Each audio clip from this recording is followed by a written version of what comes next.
Hello everyone and welcome back. We have another Skytear's Day, Tuesday. Got the skeleton crew coming around. It's Steven and I. We've been in isolation since March-ish. This is in our minds, by the way. This is this Tuesday of week 11. I was actually doing the math. So this should be roughly stream 51, 52. I'm gonna start scrolling it into the wall.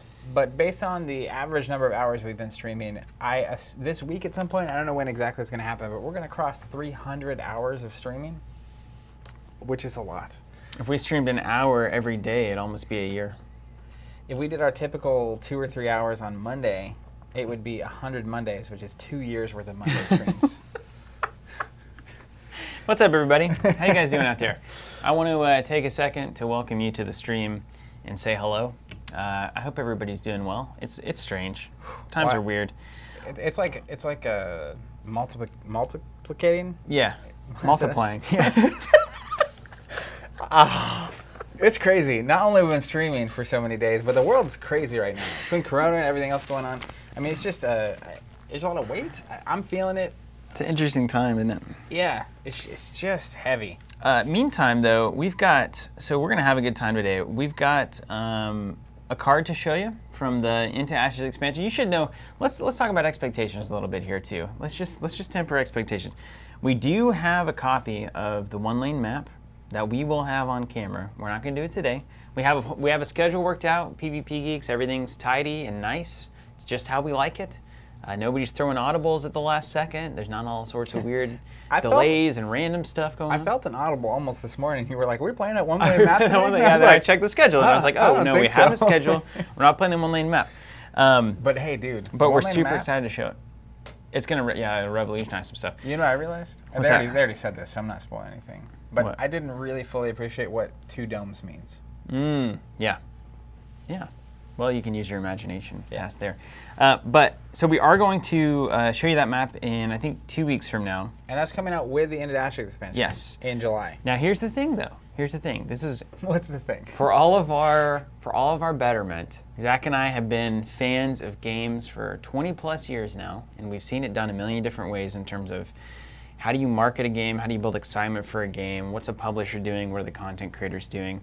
We've seen different approaches. FFG will release like a bunch of different promos. Recently they did this, or a bunch of different card spoilers to different content creators, and each one will do one at their pleasure, as far as I can tell. We've seen entire articles go up showing all of the cards coming up in something, and so then, yeah, you want all these cards, go buy it. Zach and I are really into the philosophy of a little bit of discovery in the release itself, so that like you don't just have everything spoiled out in front of you and then it's like, okay, cool, I know what's going on by mid-June, and now I basically have a month and a half where like I'm just not playing with anything new, and that's not fun either. So we like to kind of just, let's get into July. Let's take it slow, let's just have a good time with it. Let's remain excited and interested in the base game of Skytear, which is 1,000 years of content to explore, honestly. And then slowly get a little bit of forward movement going. So by the time the expansion actually coming out, you don't know everything in it, and that's not going to happen. And then also you're excited about it because it's like now actual new things that you get to explore. Right? We've talked about this on the podcast a bunch. It's like just don't show everything for a month before the thing comes out. That's not how you do it. Yeah, I think that really comes as a kid for people that maybe haven't been around tabletop as long. There was definitely a long period of time, 20 years ago in the 90s. I guess 20 years ago is not in the 90s anymore. Wow. We're dying. That's crazy. Anyways, slowly dying. So in the late 90s and early 2000s, when we were playing games, to the grave. A collectible card game set would come out with 200 cards in it, and you would maybe know like 4 or 5 cards. Yeah. Which was the most insane, like showing up the release day and just opening every booster pack is literally like 10 to 15 cards you've just never seen, even the commons. It was just something so insane. So in this case, I mean, it takes some restraint, but it's worth it. I mean, it's not just our decision. We've been talking to PvP Geeks and working stuff out, and they're great, and they agree. And so, it's not going to be like by the time that Into Ashes is coming out, you're going to know everything in the pack. Which I hope that everybody out there can appreciate, if not enjoy, why that's happening. And that has me super amped because the idea of like getting to discover things is just a big part of this hobby that I think the access to information universally has just made it way less common that you don't know exactly what's happening at all times 24/7.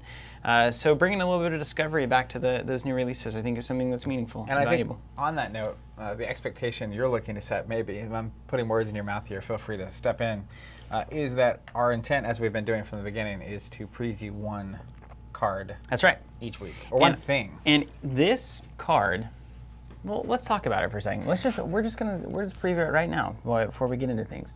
This card may, on its surface, appear to be unnotable, some might say. I would say it's very notable. Do you think it's unnotable? I'm saying on its face value, you might immediately kind of be like, okay, cool, yeah, it's getting added. But when you realize the paradigm that's being established / broken with a card like this, I think it actually does get very exciting. Shall we share it? Let's do it.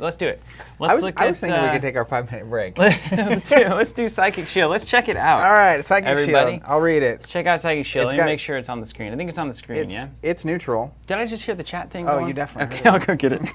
It's neutral. I'll read the card whilst you're doing that. It's neutral. It has 0 runes, which means it's free to play. Anyone can play it. It has a +3, which means it's going to add 3 to your attack modifier. 3s are very hard to come by in this game. Impossible. A lot of people freaking out on the chat. Only ultimates. Ultimates, I believe, are the only 3s right now. So now we have another 3. So you have four heroes in your list. If they have their 4 ultimates, now you go from 4 to 7 potentially in the deck.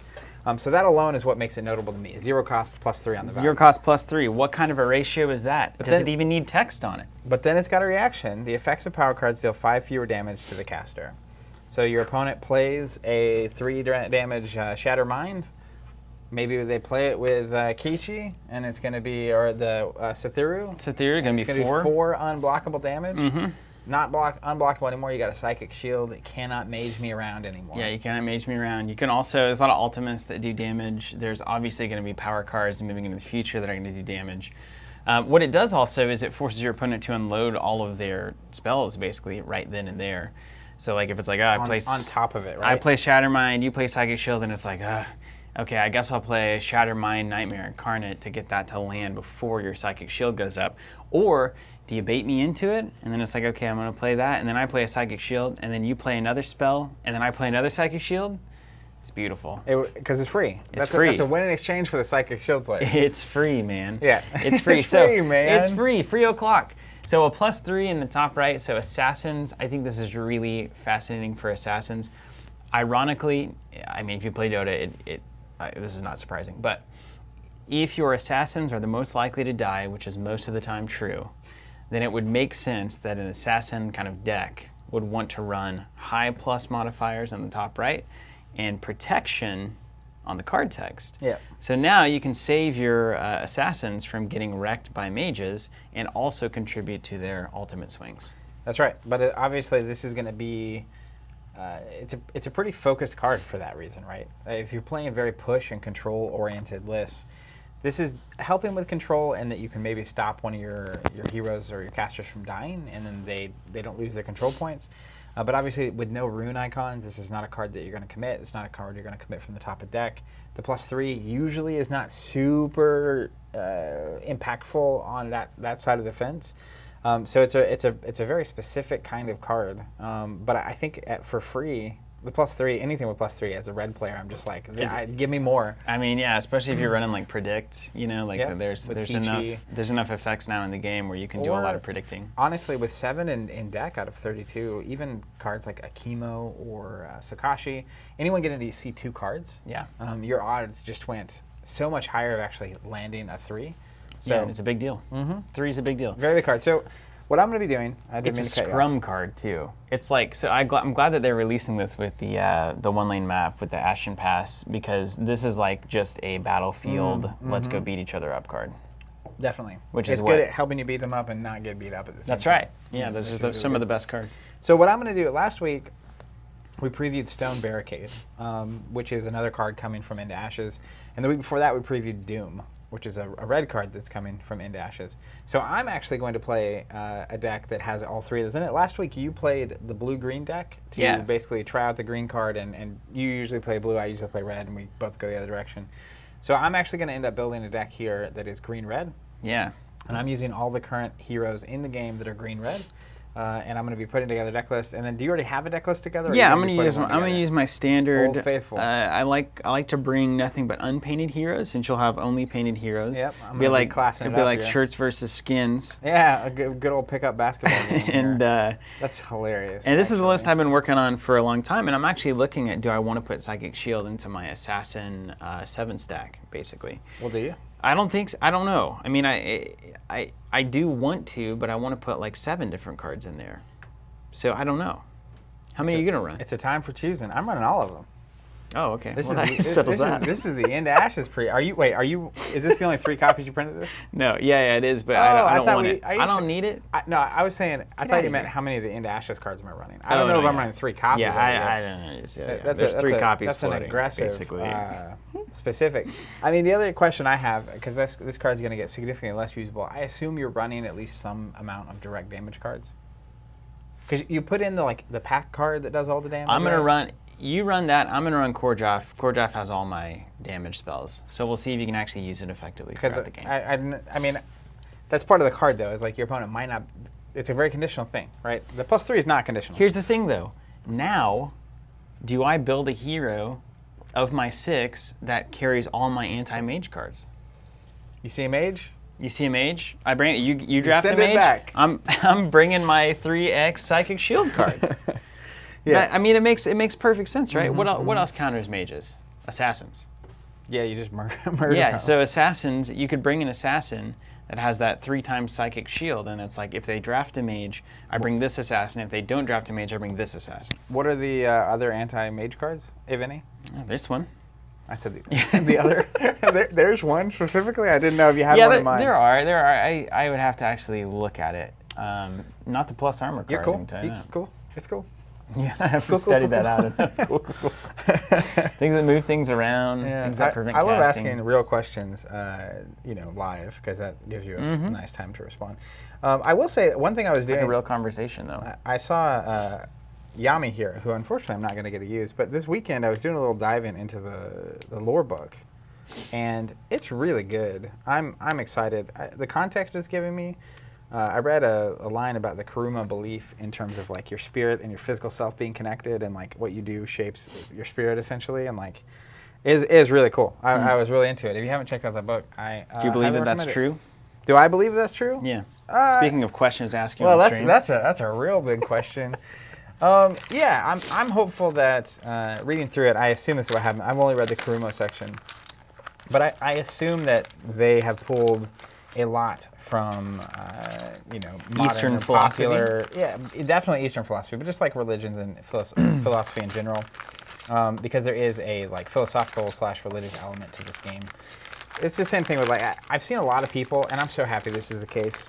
Infinity did that really well too. Yes, it did. It actually Infinity had straight did up that so well. religion. Hakaslam was amazing. Yeah, but I've seen a lot of people that I know watching Avatar: The Last Airbender, and this reminds me so much of that in the best ways possible. If you haven't seen it, it's on Netflix right now, and it's phenomenal. It's probably one of the best things that's ever been made. Too strong? Jared says, what does the giant scythe say about Yami's spirit? Actually, I found this out. Let me tell you. Yami got captured. You ready for this? Yeah. By the traitorous Korjoff. Oh. And he was trying to make a peace deal. That's a good start. He was lying. Well, he can shapeshift into a raven. So, and then he basically captures her because she has like a history as like a farmer in her family. She was trained to like farm and stuff. Is that why she has the scythe? Yes. To cut crops? What they do with their Skytear is they basically use it on their tools. Like, so they're craftsmen, right? And they're farmers, and they're like crafty, and like they build stuff. But they basically empower their tools to make them more awesome. That's so cool. Yeah, and then she basically like is in the army for whatever reason, and then like they get ambushed, and then she steps up, leads, and then becomes like super famous because she like her leader ran and she didn't. Wow, she's like 1,000 times cooler now. Yeah, and then so she makes her way up the ranks, becomes like super successful, and then she's escorting Korjoff. They get ambushed, and it's this whole thing. They capture her, but then she basically becomes one with the Force. She's in chains, and she like becomes, her essence goes, And apparently her body's still in chains. And what happens is she goes and she possesses that scythe. Oh. And then it gives her like an, I don't know the right word, ethereal form? Yeah. Yeah. And so now she's, eventually she wants to go back and basically rescue herself, which is this whole So crazy her thing. body is chained up and she's an ethereal Yep. warrior? Come on. That's great. Zach, yes, this is all from the lore book, and I may have gotten some of that wrong. I saw Giacomo on earlier. If any of this is wrong, feel free to let me know. But that's fantastic. yeah, and then, dude, I'm not going to go into all this necessarily, but like then the story about Akimo. I feel like I'm about to start a role-playing session. Dude, Akimo is so cool, and Kichi's the best. Kichi is the best. We already knew that. Akimo comes in, and there's all these artifacts, because Kurumo is the only god that actually came down and like became human to basically experience the human experience. Know that story. Yeah. Anyways, yeah, we've heard that one before. But essentially, he eventually goes away, and then there's all these like runes and things that were, basically his essence and the Skytear that they've shaped in the Kurumo way into all these things. So the sword that Akimo has, eventually he's getting tired of he's like the youngest brother of the royal line or whatever, and they're all not. He just wants to like go flex on the world, Right. Classic Zuko thing. But then when you grab the sword, which is why the Scourge of Puido, the first time he grabbed it, he became the Scourge. And they call him the Scourge because he basically just burns down the whole city. Wow. And it's like a demon that's possessed by him. And then Kichi kind of saves him, and it's this whole thing. And then he kind of gets it under control. And he's like, now he has the power of the sword. That he can... because it didn't just kill him, the use of it, Kichi basically understood that like, that he read that as a sign that like he's supposed to possess it and learn how to control it, and so then that's his whole thing. But that's why like even on his art, like part of him is like lavaing out over here, because it's like that's him being like possessed and trying to tame the demon that's happening there. Very interesting. Well, I'm gonna need to read this lore book. Yep, it's just a lot. Hits kept on coming as I was reading. I was like, oh my god, this makes me want to do everything more here. Wow. Yep. Man. I didn't know that's a good sign for this game. And another lore book's apparently coming from what I hear. That's a good sign. Yeah, there's a digital copy that you can get. Oh yeah, that was super cool. Is it already out? I think so, or at least it's the pre-order. It might be into Ashes. It might be released at the same time. I'm not as familiar because we're not selling it, obviously. You ready to help me build the deck? Do you really want me to help you build this deck? I don't know. Jared Pine says, well, just added the lore book to my cart. Yeah, that's right, Jared. I mean, this is great. It went deep. And again, I've only read the Kurumo section. I mean, Joseph says he read a chemo story last night. If I got anything wrong, please feel free to correct me. I feel like we're literally one skew away from the role-playing setting. Like we've got models, role-playing setting. We've got lore, so yeah, let's go. And then pretty soon you can create your own character and then get it printed through Hero Forge or whatever. That's crazy. And then that's crazy talk. That's crazy. Crazy talk. All right, so a few things for me.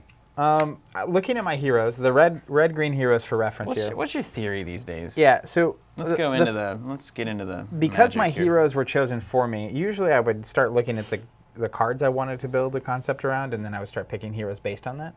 But these are the 6 green-red heroes. So we have. Isn't this tidy, by the way? It's very tidy. Just there's always 6. Literally, you buy the core set and all the first 4 expansions, and this is what you have. Yeah, for these every are the faction. 6. I've got the blue, yellow. You've got Choose the 2 green, colors. red. You get 6 heroes. You're off to the races. As long as they're not cool. opposite. Yeah. Yeah. But we have Kotlik, who he has while he can see a pillar, he's +1 armor. He also can remove any number of pillars. He gets +1 skirmish damage for each pillar. Remove this activation. So +1 armor. A lot of people don't like him. I like all of these characters. 18 health, potentially 2 armor. Kotlik, Hand of Talat. He's got some sweet tattoos. Yeah, and he looks great. Yeah. +1 armor with it. Wow. Yeah, that's great. Good for him. So a warrior. Yep. Removing pillars is good now, particularly when you've got Stone Barricade. This is the only character that can do that. And he removes any number of pillars. Consistently. Which can, be able to get rid of 2 or 3 when you really need to have some space to move some pillars is good. And also keep in mind it says +1 skirmish for each pillar remove this activation. That doesn't just count the pillars that you remove with the worship action. If there are other ways you removed pillars or your opponent removed pillars during your activation, it still counts for that number. All right, that is good to know. Yeah. And then I'm just going to run it down if you don't mind. His ultimate is My Kingdom. Remove any pillar from the battlefield. Place up to 2 friendly pillars anywhere on the battlefield. These pillars contribute to the maximum number of pillars. Defeat enemy minions adjacent to each pillar. Yeah. Here's another interesting thing. You don't haunt the Discord quite as much as I do, but what a choice word well, there. I just Haunting love being on the Discord. rules for him and making sure that I understand how the game is functioning. You learn the logic of a game, over time. This actually says defeat each enemy minion adjacent to each pillar. So that includes your opponent's pillars. Oh my goodness. Talat is the only faction that their worship entities And it's not can often be universally referenced. So like if we're both playing Talat, we can kind of wreck each other's stuff using their It's crazy. pillars. So if you see Kotlik, you need to know your Gotta pillars know. can be bad. pillars Because can be normally bad. with like, was it Tlaklali? Was you wanted your minions to be next to a pillar? It must be. But then all of a sudden Kotlik can come in. It's his and- kingdom. It is his kingdom. It's This is a very royal list. He got his kingdom. You got Akimo, the prince, so to speak. It's true. So looking at him though, trying to decide basically, does he fit into a push or a aggressive paradigm? Interestingly, he kind of does both because he has the minion removal. He also has 18 health with potentially 2 armor. Yeah. So like I like his ability to just go plant himself. He's a great. He plays in this list potentially like Kanui plays in my list. Like Yep. he's just like I'm just gonna bring all the consistently good Talat and red cards and just always be in the list as the anchor. He's like your anchor, man. Yeah, He could be your anchor. mainly because I think he can play both sides of the fence. He's good. Yeah, he's good in either matchup. He's got a 3 attack. He's got the ability to remove minions. He's got the ability to get armor. He's going to be hard to take down, but he can also do damage because he gets the plus skirmish damage on on the old worship action. Yeah. And so then we also have Zakol. I love him. He just looks awesome. Zakol he's got needs the to big get club. some play. This is a great hero. I also the paint job on this. Do you remember who painted the green ones? the top ones? Ryan painted the greens. I'm inspired by these red and white stripes here because there's one of these models that has a very red, white, and blue, like on the way they painted him on the core box thing. Like he's got like an Americana cool thing going interesting. on. Anyways, like Hulk Hogan? No, I mean Ric Flair? No, more like let me just look.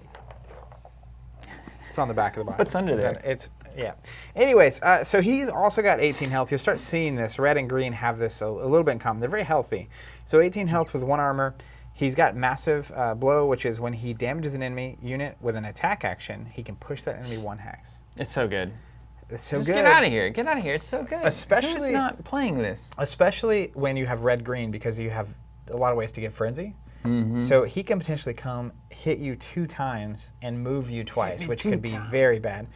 He also has Collapse as his worship action. Deal 1+ damage to an enemy minion adjacent to the removed pillar. So he also... Oh my gosh, he can defeat minions. He's a pusher and defeat minions, so he's absolutely on the push side of the fence. Wow, that's really great. Yeah. Look at his ultimate too. His ultimate's so cool. It reminds me of cool. Earthbending like you wouldn't even believe. You probably would believe it. Totemic Slam. Deal 4 damage and apply slow to target adjacent enemy hero. Then push the target 3 hexes. If the target ends the push adjacent to a pillar, deal 2+ damage to them. How cool is that? So it's 4 automatic damage. They move 3 spaces, and if they're next to a pillar, 2+ a card. So Slam a that's jam, I mean. maybe 7 or 8 damage. As long as they don't have that psychic shield. Interestingly, both of these characters, right? Zakol and Kotlik, their character feels like they want to do one thing, and then their ultimate does the other thing. Yeah. Which is cool because Well-rounded, they're very well rounded. Actually, they may end up. I was not sure what was going to be in the middle of my list here, but they're both very fundamental. I'm gonna take you to the chat here just a what's second. up? Tomas, what's up? Said TC, I have a problem with you. You just know how to hang me up to something. After your streams, I bought Skytear. It's amazing, and now I need that book. Well, Tomas, it's an absolute pleasure. I don't regret it. I don't regret it at all. No I regrets. feel no guilt. What's up, Keith McDaniel? Asking how everybody's doing. It is a very strange time, so I'm sure everyone's got a different answer to that. Dowtime saying apparently Tlakali can protect minions next to any player's pillars. It doesn't say friendly pillar. So if you want to do that, you can go for it. Keith McDaniel also says, hello, Steven and Zach. Happy Skytear Day. Hello, Keith. It's Hello. great. We're happy to be here. We're happy it's Tuesday. We're always happy. I like Keith's latest comment. too. Keith also saying, yeah, watching Avatar on Netflix, so good. It's so good. It is indeed. It's the way that all things should be, honestly. It makes you sad that they're not all that good. Agreed. A lot of things not nearly as good. All right, numbers. Not going to go into Star Wars. The third character here is Aqua, the lone stalker. So Aqua. yeah, three ranged damage with 2 cards, 15 health, no armor. So there's a little less hardy of a character Aqua's here. the most killed hero in the stats. I could see why. He has line of sight to all heroes within 3 hexes and adjacent to a pillar. So if you're within 3 of him and adjacent to a pillar, he can see you no matter what else is happening. Regardless of white lines and cover. And his ultimate is the Bomb Diggity. It is. Coma Toxin. Defeat target enemy hero adjacent to a pillar if they have half or fewer of their starting HP. So he, my friends, is squarely on the aggressive side of the list. He's so awesome, man. And then on that note, we switch over to red. We get some Karumo in here. First up, we have my favorite, Akimo, Blade of the Ever King. This isn't another one of those any pillars. Any pillar. Don't be next to a pillar, my friends. But he just worships, pops that pillar up. You better dodge out of the way because he's Coma Toxin. Here comes the toxin. He's got a blowgun too. How cool is that? Yeah, he's Come just. on. I mean, look at him. That's the cool. That's the kind of weapon I'd run in some sort of role-playing campaign. Well, I had a guy that used all whips once. I had a guy that used only grenades. I mean, I've been around the block. Anyway. Hey, wow. If you're having a good time, I'm having a good time. All right. Nova. Red, we have Akimo, classic, of course. He gets +1 attack while attacking a marked enemy. When he marks an enemy, he gets to move 1 towards them. He has a 4 attack with 2 cards, 18 health, no armor. And he has demonic possession. That's makes a lot more sense now that I know your lore yep. book info. 3 cost, of course. Apply Frenzy and Fast to Akimo. Akimo may immediately take an attack action against target adjacent marked enemy hero. It's a lot to try to set up, but when it hits like a freight train. Like a truck. Then we have Hokusai, someone I have fallen in love with. He is 17 health, 2 armor, so he is also hardy. Marked enemies in his line of sight have -1 armor, so he's contributing to the ability to fight there. Hokusai may choose to lose 1 health plus a card, whatever that ends up being, to deal the same amount of piercing damage to a marked hero when he marks them. Very nice. So he's very good on offense because if he marks someone, they're -1 armor, and they immediately take a 1+ piercing damage. He's also not easy to kill himself. He also has Supernova, deal 4 damage to all enemies within 2 hexes, including minions. Deals piercing damage to marked enemies. Very cool. Then we have Sakashi, the Lava Tamer. Also cool. Sakashi's good. I forgot to tell you the lore about him. Tell me. He is a bandit. He's a thief. Grew up by himself, figured Makes his a own lot of life sense. out. Kind of an Aladdin style figure, Absolutely. right? So then he basically gets into trouble with this crime lord, and as you do. To pay his debt, basically he has to go into the ruins where there was all this destruction, but it's where the Karumo, the sword stuff might be or whatever. He's got to retrieve the lamp. And he finds the gold bag that has lava in it. And lava then bag. Basically, he knocks it over, and the throwing stars come out. They're made of lava or whatever. And then he basically is taking it back, but he runs into everyone runs into Kichi. Side note: Kichi's tasked with basically bringing together all these things to try to bring Karumo back. And essentially, Kichi notices the bag or whatever, and he ends up not giving it to the crime lord. He gives the crime lord something else. He gives the crime lord some of the stars, but he doesn't give him the bag. Mm-hmm. That's the big thing. But Kichi, it's no one in the past several hundred years has been able to make the bag work, right? It's it's calling to old Aladdin here. Wow, that's great. Yeah. So you have a bunch of stories of destiny tied to weapons. Then he has the unique ability to basically pull whatever weapon he can imagine out of the bag. Oh my gosh. Are you serious? Yeah. That's why his ultimate, he's got these flaming blades. Wow. So we'll come back in a second. You pull an F-16 out Eagle Eye, he has line of sight to any marked enemy within 3 hexes, so a lot like Aqua.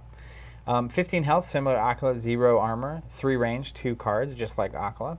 He has explosive shuriken.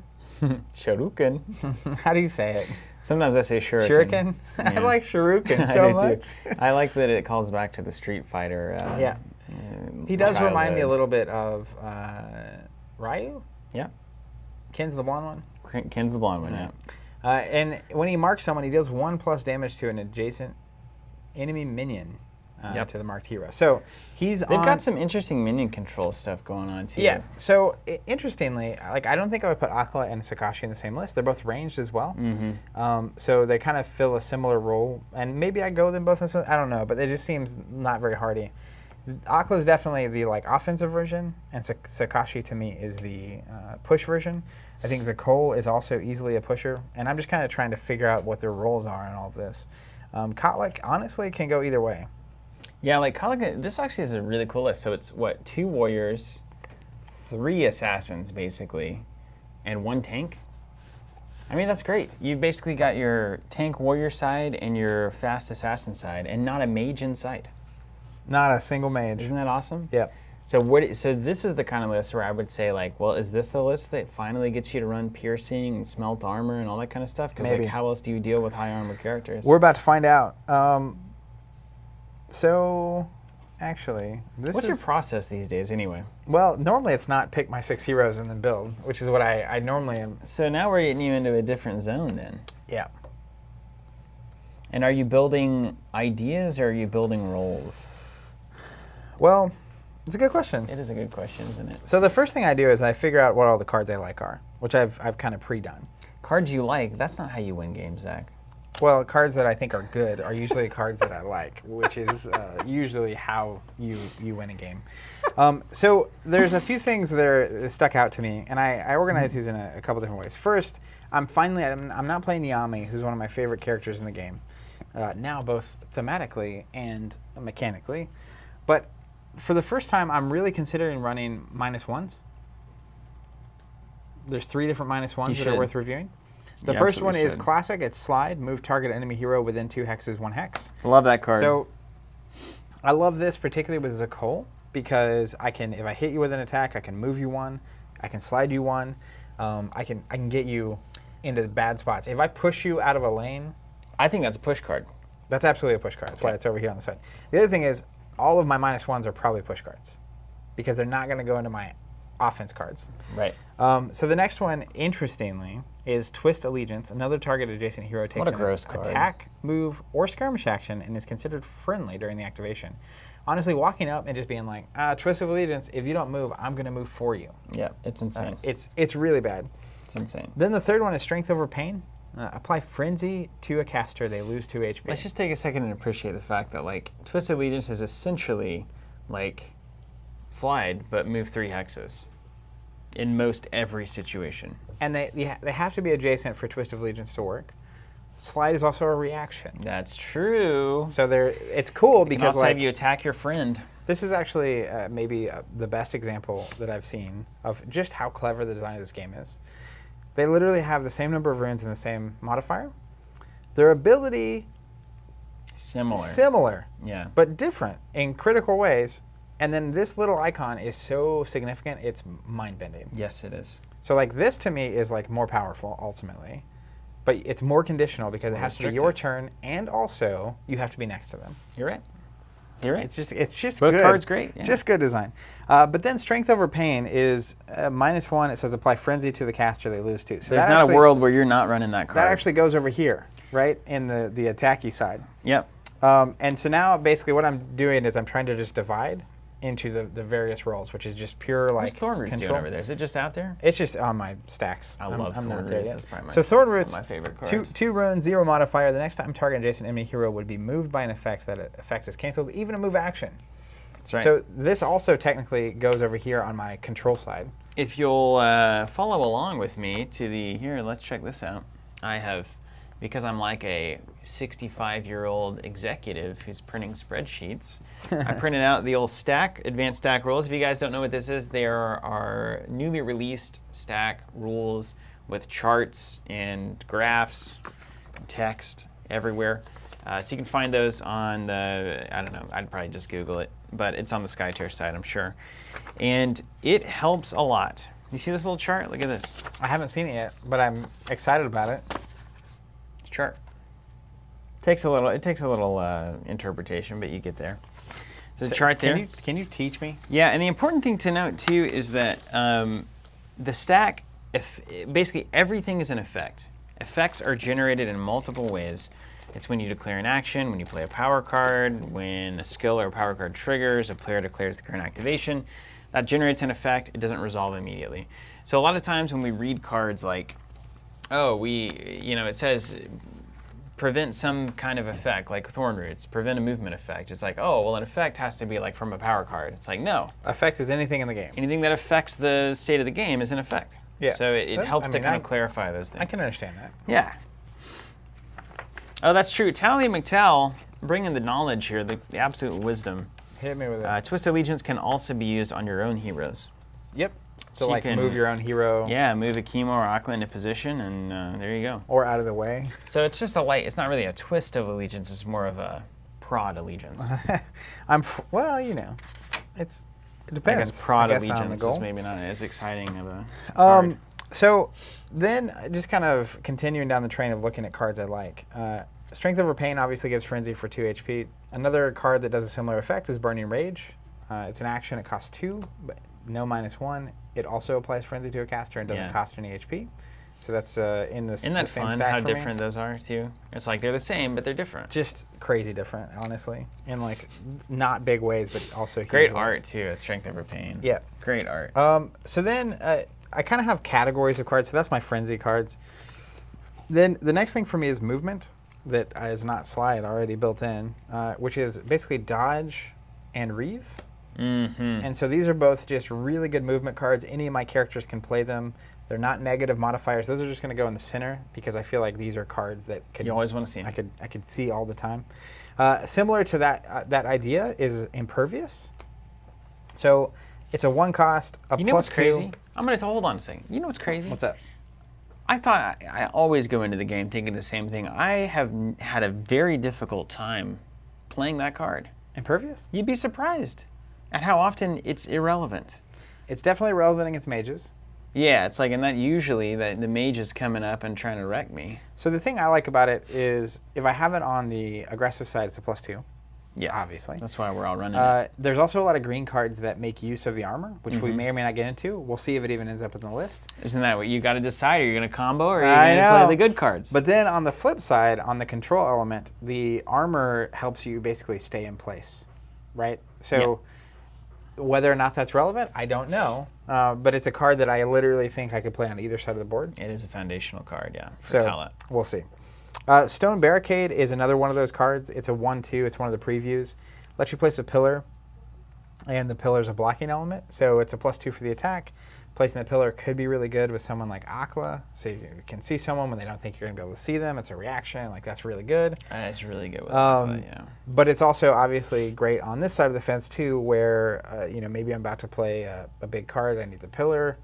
Bam, there it is. Let me throw another reason this card is so good with Aqua at you, because I've kind of run into it myself, which is you got to be able to see a pillar for this ability to matter, right?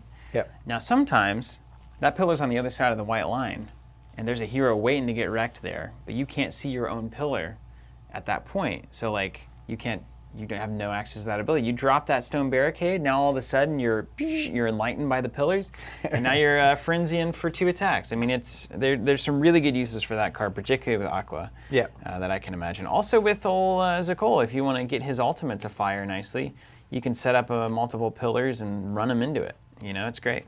Yeah. That ultimate, I mean, ultimates happen rarely, at least in my experience, but like being able to place a pillar that you can then push them into for that extra damage, super strong. Yeah. And I also like even with Zakol, it's like not having to spend the action to put the pillar down because you want to hit to move them. So I think a lot of times he's going to be moving into the spot where he wants to hit you so he can push you away. And the extra action not having to be spent on worship to place a pillar 100%. Could be a huge, huge difference maker. I'm so into it. All these heroes that require their worship action to really do their normal turn are so action intensive. You start to feel that Stride is the same way. It's like, I don't have time to move, worship, attack. Move, worship, attack. Because that's literally all you're doing. You can't lead. I can't lead, I can't run, I can't play a power card, or I can't do nothing. All right, so another card that kind of fits into my generically good, and it could go either way, is Amulet of Immovability. 1 cost, +1, you draw a power card, and it means your caster can't be moved. Don't you love it? So you set up for a big attack, they can't push you out of the way. Draw a right? power They can't card. shove you. This is great for assassins, yeah? It's a also chemo. Yep, it's also very good on the control side because you come over and you're going to try to push me off a control point. Nope, not happening, right? So I'm just going to put that squarely in the center lane here. Do you know the lore and amulet of immovability? No, I haven't gotten Did it come out of Sakashi's bag? I don't think so. It's green. It probably has something to do with Zakol, if I had to bet. And then kind of looking at some more, I have basically minion control cards. These are all just really good. Isn't it insane how many good cards there are that you want to run? Yeah, it's a huge pile of cards. And there's a pile right here that I'm not using. Like Wow. It's And you got Arena of Flames over there, and that's one of the best cards in the game. It's on the top. It's there. It's peeking out. So I got Quick Shot, 1 and a 2, and a Remove a Minion. I mean, that's just one of the best cards in the game. Yeah. It's a feat. It doesn't do damage, so they can't prevent it in any way. That card's... There's going to be, once we get good at this, there's going to be a simple question. It's how many minions can I remove in a turn? And it should probably always be 2. No matter what my hand should always have a way for my hero to remove 2 minions in a single turn, because that can turn everything in the game. On a dime. Yeah, and it's a reaction. So like being able to do that late in a turn on like the other side of the board, no one's expecting. Super good. And that's going to go with another card I want to get to in a second. Similar vein is Combustion. This is an action that's a little more restrictive. You defeat a target minion, so you don't have to be adjacent to it. But then you get to deal 1+ piercing damage to each enemy hero adjacent to it. If that even matters, you know? Sometimes it matters. Yeah. 2 or 3 damage. Another card, obviously we saw you wreck me with this last week in the best way possible. We hypothetically talked about it being good, and then immediately turn 1, it was just insane. Was it Underground Tunnels? Underground Tunnels, man. Ooh, the card you can't ever think to include in your deck, but when you do, you're glad it's there. It's just, and this is obviously strictly to me a push card. It's okay if in the other side it's a +1. It's not actively bad, but it's particularly in push, the ability to move a minion they would otherwise get rid of, really put pressure on a different side of the board. Can you imagine you just wreck a Strider with that card? Oh my god. Just wrecked. They target a minion, you move it to the other side. Just wrecked. That's a 3 minion swing, shapeshift dude. for nothing cool. That's crazy town.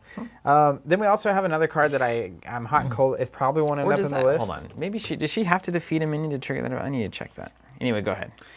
Is Safeguard. Yes, she does. It's a reaction. Adjacent friendly minions can't be damaged. And that's it's a thing. Then we have Riposte, which is a +2 armor, deal 1 damage to target adjacent minion. Again, minion based. But it is also giving you the armor. So it is great in push because you can get rid of a minion and also protect yourself. But at the same time, the armor is... I normally see people trying to chain this with all the plus armor, the plus skirmish damage, that crazy town. You can do that. But to me, I read it and it says defeat a minion. And I'm like, that's the thing I'm looking for here. You mean I can defeat more than 1 minion in this activation? It's on the list. You got it. Yeah. It's a bingo. What's up, Jay Collins? Good to see you. Good to see everybody out there. I'm reading your comments. Don't worry. All right, and then I'm almost around the corner here, and then we'll start getting into really building. We have Clear Mind, which is just a 1/2 plus attack, remove a condition in case they, I don't know, disarm you. I would never dream of it. Similar vein is Crippling Precision, +1 attack. If you hit someone with an attack or a skirmish, they become slow. Also a 2. Similar vein, you'll see the 2 stacking up. Doom, the card of cards. I think there's only one card in this game that is objectively not good. I think there's only one. What's the card that's not good? Shardstorm. What's it do? It's horrible. Is it blue? No, it's yellow. It does, you deal 2 I like to keep looking like you're going to find it somewhere just by looking. You deal 2 to a target hero, and then 2 to every target or every hero adjacent to them. Piercing. Cost 2. Is it? It's not good. Okay. But aside from that, the thing that blows me away with the game is like I will usually open, like we're playing Arkham, for instance. I'll look through, all of the cards in my faction and pull out like 5% of them that I want to play, and the rest of them, many of them are like unplayable. Like these are all just bad. But this is like out of the core set, the entire collection is 4 playable. expansions. This is 1, 2, 3, 4, 5. I want to play all of the cards. It's a great feeling. That is such a powerful feeling. I have 22 cards I could include on just my first pass through of these cards, and that could be a 66 card deck. Yeah. And you only need 30 some odd. Well, 7 times 6, 42. 42. And the thing, and you don't even get to play them all in a single game, and it means that you can customize and express yourself fully with the card pool and not feel like you have to play bad cards to do it. Yeah. Which for me is like and we're just getting warmed up. Yeah. Then I'm going to continue down Jay. the 1-2 train with. Stick with us, man. We'll show you. Yes, it's a. You can give them. What's the big deal? What's the big deal?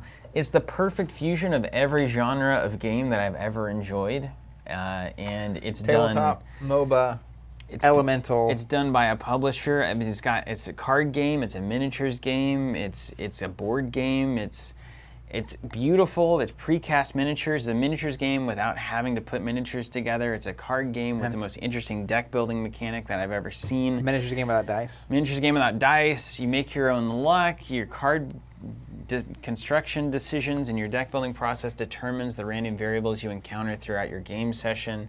The lore is incredible. The lore books are out there. The publisher is phenomenal. Really cool story going on there. Small indie publisher from Italy, making waves. What's not to like? Why wouldn't we love it? It's insane. Yeah. All right, I'm going to continue on. Blown away by it. Here it is. Honestly, Dude, we're blown away see the by it. Americana Oh, the yeah. vibes there? I love that a lot. You can play the card now? I mean, yes, but I just love that look. That also will kill a minion. Shield Slam. You got it. So Shield Slam, the next one, it's a 1-2, apply slow to a target adjacent enemy and deal piercing damage to them equal to the caster's armor value. So you can technically apply slow to a minion, blow up a minion. Yep. For 1. For 1. Again, coming back, quick shot. It's just like quick shot. It's a reaction. It's quick shot, except for it also Adjacent. could apply slow. No, quick shot's adjacent too. It's a better version of quick shot. It is, as long as you have 1 armor. Yes. There's the condition, my friends. But this is what I'm saying. That is literally the fact that they could print essentially the same card, but not. It's yeah. It- Come on. It pains me. Yeah, it's devastating. It makes you sad that other people are making games less good constantly. I feel like they can make a interesting and exciting card to this game for 5 more years and add 0 mechanic. Oh yeah. It's Yeah, 100%. It kills me. Anyways, then of course we have Psychic Shield, which is our preview for the day. It's a +3. It's on this side of the offensive paradigm. And you know, as you stare at that +3, you stare at 0 men, and you still say, huh, I might want to include that. It's not like, oh, this is great. It's not like, oh, this is bad. It's like, it's as good as everything on this table. I think I'm going to put 2 in because I want to go from 4 to 6 of the +3s. Yeah. On the assassin side of the fence. Okay, then the next thing I'm looking at, I've almost looked at all the cards, are my 3 costers. So I'm very familiar with the reds. Dragon Punch is high on my list. So is Reeve, which we already talked about. But particularly, I'm not usually playing a ton of green, so I wanted to look at a few here. One is Mud Flood. Apply slow to each other hero in line of sight of the caster and push them 1 hex. That to me is on the control side of the board. It's also, I mean, you have literally two heroes that deal in extreme line of sight control, which is Aqua and Sakashi. So like their ability to keep heroes in line of sight to slow them is greater than anybody else in the game. Yep. And then of course we have the classic Sinkhole. Place the AoE on target hex within 2 hexes, and then you basically, it's the honeycomb, you can pin them into that. They move in to attack you. Nope, not doing it. Yep. They're moving to get into a certain lane. Nope, can't do it. This card makes me want to flip a table every time it gets played. And yet, here we are. It's one of the high, it's at the ceiling of the how good a card is in this game. That's right at the top. That's a big one. But then you have a card like Redirect that's a perfect answer to it. So I don't know. How long is it going to take? After a couple expansions, everything's in play, man. Indeed. I'm going to answer some questions here. Yeah. I know that when I was deck building on stream last week, I appeared as a crazy person, and that's not necessarily by design or wrong, but it is nice to have a little time for you to just look at this and kind of do your thing. Put my thoughts together. Yeah. So if you want to chat, so I'm going to chat with you guys out here. Hold on, I'm going to organize this so that I have my thought process behind it. Let's bring it into full 1080p, Steven. Oh, 1080s. Tally McTell, I'm going to keep reading your comments because I like that such a name basically creates such impressively well-formed thoughts. Nobody goes to Tally McTell for philosophy, and yet, here it is. I said the deck building is awesome because there's no clear better cards. Everything works and everything combos and has awesome uses depending on which hero uses it. That's the other factor that if you didn't have the heroes and you were just putting these cards together for a standard constructed card game, it'd still be good. but adding the heroes and every hero having the ability to uniquely use a card better or worse than other heroes takes it to the next level. And also saying, as an old Magic the Gathering player, I was sick of all the useless cards. This game is a big breath of fresh air. It reminds me of when Mage Wars came out, how I felt about that game. I agree. Mage Wars was the one with the binder, where you had your binder, your spell binder, wasn't that right? Yeah.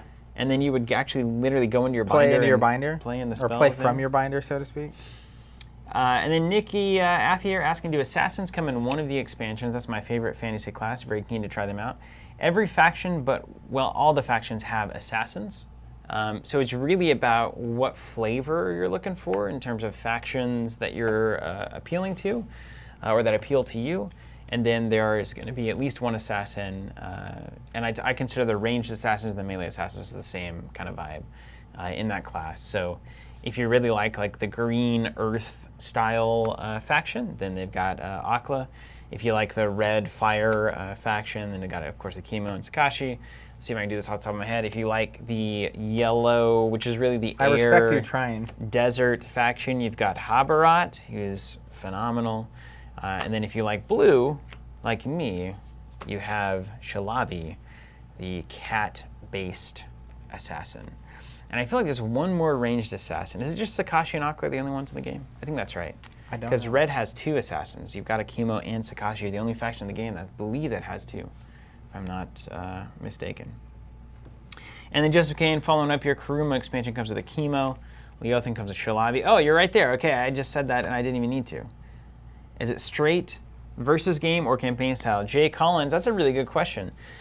So this is a 1 versus 1 game, or a 2 versus 2, or a 5 versus 5. You can play it as a standard kind of like team battle, or you can play it as a 1v1 where you control the entire team.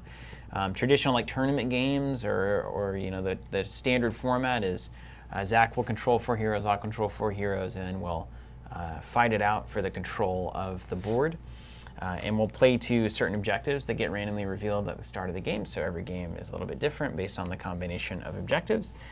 But as far as is there a campaign mode or something similar, if I were betting, and I don't know anything about this, we do talk to PvP Geeks from time to time, but they have not revealed anything in this direction, so this is not an actual, like, I know this, but if knowing that they're smart people and knowing the state of the world right now and knowing how much if you heard our last podcast, we talked about this, the solo element and any kind of a campaign style element that is a cooperative experience, whether it's 1 players or 5 players against a kind of universal enemy, of which you have plenty of examples like this Outsider, etc., that could play in that role, or you could set up campaigns like Crisis Protocol does, where you have like, you know, Kurumo is the antagonist, and then you have to fight against them. I would bet that would happen at some point, if I were betting. But I gotta be honest. I mean, I when we're playing, it feels like an epic kind of campaign. It comes from MOBA, right? So it comes from the Warcraft, StarCraft space, which was primarily a single-player campaign game before it kind of morphed into the various game modes that we appreciate now. And it feels like that. It feels like it feels meaningful, like there's a story going on the board every time. A lot of times when you're playing card games, right, it's very mechanical and cerebral. I think adding the miniatures and seeing this beautiful board and the beautiful figures on the table really helps to make you feel like you're telling a story that is epic and interesting. So I've been very pleased with it. Phyllis Master, you're saying you loved Mage Wars. It's hard to get at the table, so it's been sitting on the shelf. I agree. It's the same way for us. We played a couple of demos, and some people were really into it, and it just seemed like it was a lot to ask of people to sit down and play that game. And I don't know if that's true, but it definitely had that feel to it. Jay Collins, back to you. Let's have this conversation. You said, I'm extremely new to this whole world. I just got into Hero Realms, Game of Thrones, and Champions, so dumb questions abound. These are not dumb questions at all. We're not new to this world. We've been here practically since we was born, and we still have a lot of questions, various questions, just like you have. So there are no dumb questions. We're happy to answer absolutely everything. Phyllis Master saying the art is very nice in this game. You're completely right. It has kind of that early Ashes indie feel without it being low quality, which is such a nice thing to see. And this is made by people that care. I mean, there's no way around it. People cared about this. Joseph Kane does say, I didn't know this. There are narrative scenarios available. That's good. I'd like to know. I'd like to see those. And then Zach saying, will the new map have victory condition cards or Nexus only? Some of the existing cards would not be applicable on single lane. I believe it is Nexus only. Actually, I know that it's Nexus only. And there is a bit of a twist to it. So we'll get to there in a couple of weeks. And we'll absolutely do it. Johnny, this is a great question, and I can't answer this. I can tell you what I have heard from other people. How does Skytear compare to Guards of Atlantis? Guards of Atlantis being obviously a board game experience, right? I think as far as I remember, Guards of Atlantis, and correct me if I'm wrong, basically is more of a what happens when all of your heroes in Dota are in the same place at the same time and there's a big battle going on. So it's less about the pushing and the lanes and the minions and knocking down towers, and it's more about kind of the arena combat side of things. Obviously, with this, it's expandable. You're going to have a deck building. You're going to get a new injection of cards consistently. And so you're going to be able to customize your heroes, modify your heroes. What you're basically doing, I mean, it doesn't function like this exactly. But if you envision you have a hero and you're basically building their 4 skills, like Dota normally, at least as I remember it, you had 3 primary skills that you could level up. And then your ultimate that unlocked at 6 and then got better at, 12 or 20 or whatever. So what you're basically doing with building their little mini decks is you're kind of building their little skill set. Now the cool thing is that all of those skills go into a macro deck, and then you draw that, and then as long as you have the appropriate runes, you can cast anything with any hero. But like you kind of have cards that are custom tailored for certain heroes, so when you draw them, you play them with those heroes specifically. It's really cool. But I don't know enough about Guards of Atlantis to really give you a good comparison. But I will say, I don't know how a game could deliver on the MOBA experience better than this game. I honestly don't. Now, you could make it more complex and try to get into more of the intricacies of buying items and going back to town and doing the Nexus thing and all of that. But I mean, you have to me, you have the maximum amount of MOBA with the minimum amount of overwrought complexity for a tabletop game. Because if you're going to make something as complex as a computer game, make it a computer game. It's just foolish to try to emulate what a processor can do on a cardboard board. Like, just don't do that. So this is the perfect implementation of all of the feel and the spirit and the excitement I get when I play Dota without the twitch nature, without having to click really fast on the screen, being able to slow down, think, appreciate the experience that happens, and play it very strategically. And I think that's truly a miracle. Adam Brown on Facebook. How you doing, Adam? Good to see you. Jordan S. coming into my aid here. I appreciate it. I played Guards of Atlantis 2 a couple of times. It's a fantastic game. The key differences are that Guards of Atlantis doesn't have a deck or any randomness. You control only one character and use their set of cards actions every time. Okay, so it's more of like a singular character. So the characters have a lot more depth than the Skytear characters, but there isn't any customization away from the table. That makes a lot of sense. Zach Magassi, and I appreciate we're not having to micromanage minion AI. They just scoot over with the tower and you call it a day. I totally agree. I love that it just snaps in and it's a mechanic and it's on the board and it has presence and it looks good and you interact with it, but you don't have to worry about like, well, technically in Dota, if you get behind the enemy lines, the minions will start shooting at you and attacking you and doing annoying amounts of damage, and the towers will start shooting at you. It's like, we don't need that. We just don't need it. It's a very clever way to streamline that. I'm almost there. Very clever. And I can explain my madness. It happened quickly. And then Tally McTowell, resident philosopher here on YouTube. On the website, it said something about tournaments having impact on lore in the future. Love it.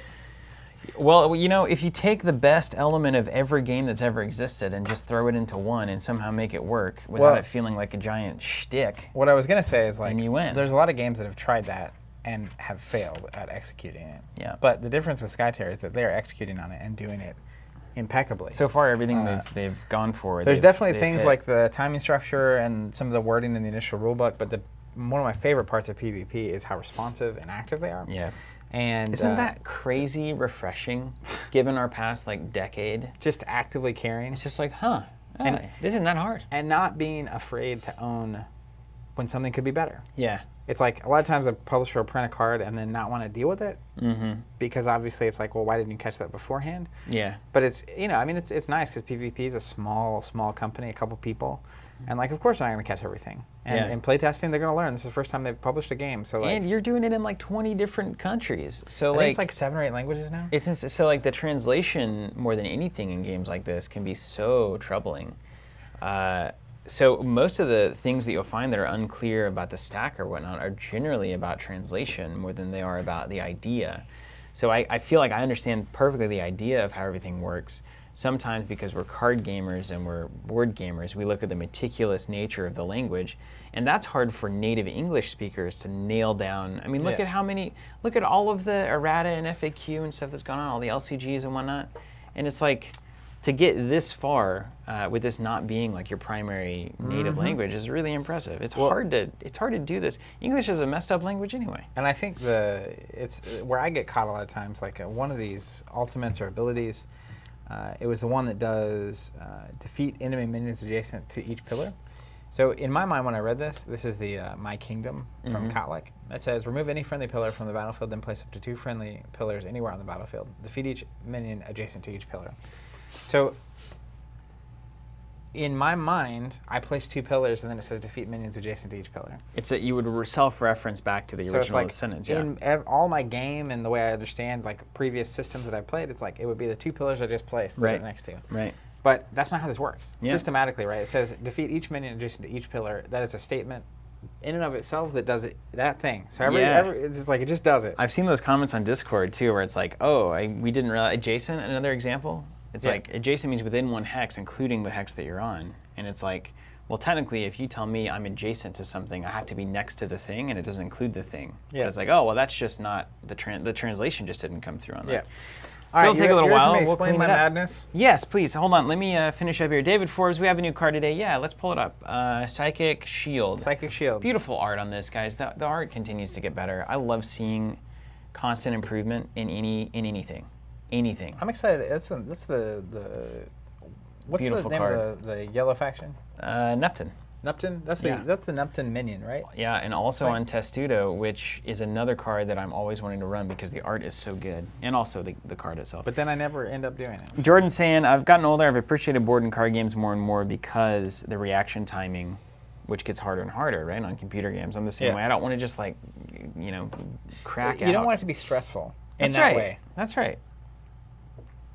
Okay, you guys have got all of that sorted.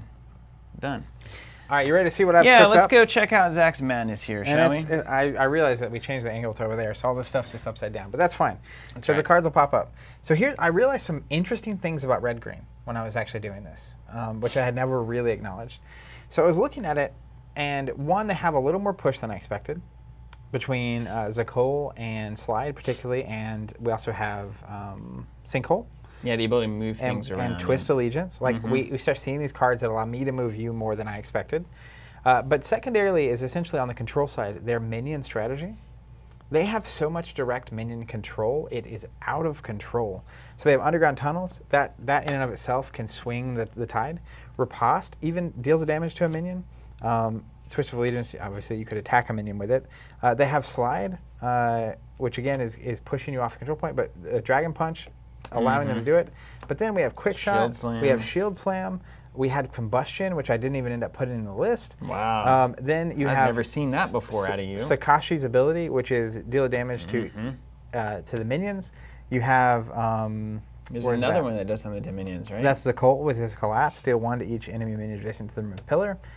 So my control game. Are you serious? Yeah. Is that really what that says? Deal 1+ to an enemy Not minion. each. Okay. Yeah. Oh my god. We were sweating over there. But the recognition is that like I should actually be able to literally just keep your minions off of the table. Yeah. And control the minion good math. luck. I will. That's my goal, right? Instead of a lot of Finally times get to play Call the Pack. A lot of times during these control, on my control side, it's a lot more like high rune cards. And for commitment. And by control, it's important to note, I think, for Push is a better traditional word. gamers. Yeah. So control, these whole terms are awkward anyway. But it's not like a controlled deck in that like you're trying to basically dictate the terms of the game and arrive at a game state where you are the inevitable winner. It's basically literally control point. Like these are called control points, and you're trying to basically maneuver around them and control them so that your minions succeed in pushing the enemy towers down. So yeah, so it's pushing, but like we always talk about control in that way. So it's not like manipulating your opponent and stuff. It's more like literally just area control. Yeah. Yeah. So then when you start realizing that, there's a few things that happen, which is I want... Everyone's freaking out because we're in the right place in on the right the camera. side. Yeah. Yeah, we got an attachment to do that last week. So thank you, and you guys helped us do that. Anybody who's subscribed to Skytear, content membership, any of that stuff, we literally were able to do it and justify it because of all of those things. So because you're great. Thank you so much. So what ends up happening is this kind of like matrix paradigm, which is like Zakol and Sakashi I want on my push side and Kotlik. But then when I flipped over to the aggro side, I realized I have Strength Over Pain and Burning Rage. And I had Amulet of Immovability in my short list, and it ended up not making it. Because I recognized I have 2 ranged characters with 3+2 cards. Yeah. And movement becomes a lot less important when I have range. Yeah, you can't get just pushed away. And particularly Frenzy with ranged is like the bomb. It's so good. So then I was like, well, actually, I want those ranged characters in my aggro side, both of them. So then I recognized I want Sakashi on both sides of the fence. He's your anchor. He's my anchor. Sakashi's the anchor. Very cool. Aqua, also my anchor. No way. Yep. Aqua's never been an anchor in his life. Because I literally, the ability to have those ranged characters literally on either side of the fence is relevant. I also wanted all 3 of my green characters on one half because the pillars synergize. Right. So I actually want 3 and 1 on both sides. Okay, So then I'm with I you. realized that Hokusai and Akimo also want to be on the aggro side. And I knew I wanted Sakashi on both sides. So that very quickly formed this L pattern. Yeah. Which is like, it has to be those 3 and Sakashi, and it has to be these 3 and Aqua. And Aqua really is the one who doesn't really need friendly pillars to do his thing. Yep. He can always place it He and just shoot. needs one pillar. Yeah. And that also means that that's part of why I want him on the offensive side is because I have Frenzy. And so having 2 ranged characters, either side of the board that can be frenzied and go twice. That's a cool list. I love that. Is like super sweet. And it meant I didn't need Amulet of Movability. And unfortunately, it also meant I cut last week's preview card, the place the Stone Barricade? The stone, because I only have 1 green character over here. And so it didn't make sense to include it in this half. And so then I was looking at putting it here. And I'm going for a total minion control suite. Yeah, of course. Just complete minion owning. That's the beauty of the game, man. But then you start looking, and I essentially have my core middle list. I have literally 6+2s in both characters. So this is a no matter what, this list is going to be able to punch. Either side of the fence can definitely punch. Yeah. Which we've talked about this in conversations. Because the best form of control is taking a mini off the board. But then I basically have Frenzy, a whole bunch of attack modifying cards. So I have Clear Mind and Crippling Precision. I also have some dodge over here. I have 1 Dragon Punch on both sides of the fence, just to bail you out of Minion Town. But because I have Shield Slam and Quick Shot on both sides, and I have Sakashi on both sides, I can deal with minions either way it goes. So these are the stacks I ended up with. And Doom and Impervious too. Okay, so basically you're always going to have Quick Shot and Shield Slam minion control. And also a little bit of, Shield Slam gives you a little bit of slow on heroes if you want it to. You got Impervious and Doom, which are 2 probably at this point quintessential red and green cards. I'm happy either way, right? On my offensive side, they're going to get in the fight, especially Akimo and Hokusai. The ability to give +2 armor is crazy. Doom is just generically. I mean, Doom's so good. And then the double dodge. I love that. That's a clean anchor. Dodge. Real quick, Ducati Black on Twitch. Is Black Widow released yet? So the release date for Black Widow is Friday. It's this Friday. So you have a tracking number. That tracking number will start moving probably tomorrow. Is the earliest we'll ship those, and we'll ship them in a way that they will, according to estimates from USPS, arrive to you on Friday. Now that doesn't always work out, and we got to be careful not to get them there before Friday because we play by the rules because we're noble spirits. But they will likely get there on Friday, and your tracking will start to arrive. And anybody who's subscribed to anything, that's how we do it. If you're subscribed to Skytear, if it's going to release on July 15th officially, we'll probably start shipping those on the 13th or the 14th or even the 12th. if you're a 3-day mailing time from us, we're in the middle of the country, so we have a good advantage there on getting everything. About everything we ship can get to one side of the country or the other in probably 2 days, 2.5, 3 days. Yeah, no worries. Got you. Yeah, Jared, we're moving the camera this way for Arkham so that it's like you're playing with us, and then we move it this way so that we're on the same side when it's sideways. What's your ultimate? What did you do with your assassins? What was your assassin side, or can I not see it? What do you mean? What were the cards there? On this side? Yeah, on the. So like, I'm thinking you've got literally the 2 squishiest heroes in the game as your anchors, which I love. Yeah, I love the idea. Let's go. They are both ranged, right? So like, ideally in both cases, on offense, I'm going to throw very offensive threats in front of you. And you can ignore them and go for my squishy guys. But like, when a chemo's in your face, you really just can't mess around with him. You just got to leave. But like, what are your assassins going to do? You already have 2 ranged as anchors, so what do you bring additionally whenever you bring that assassin side in? Is it just all the frenzy cards? So there's 5 frenzy cards. Mm-hmm. There's extra movement.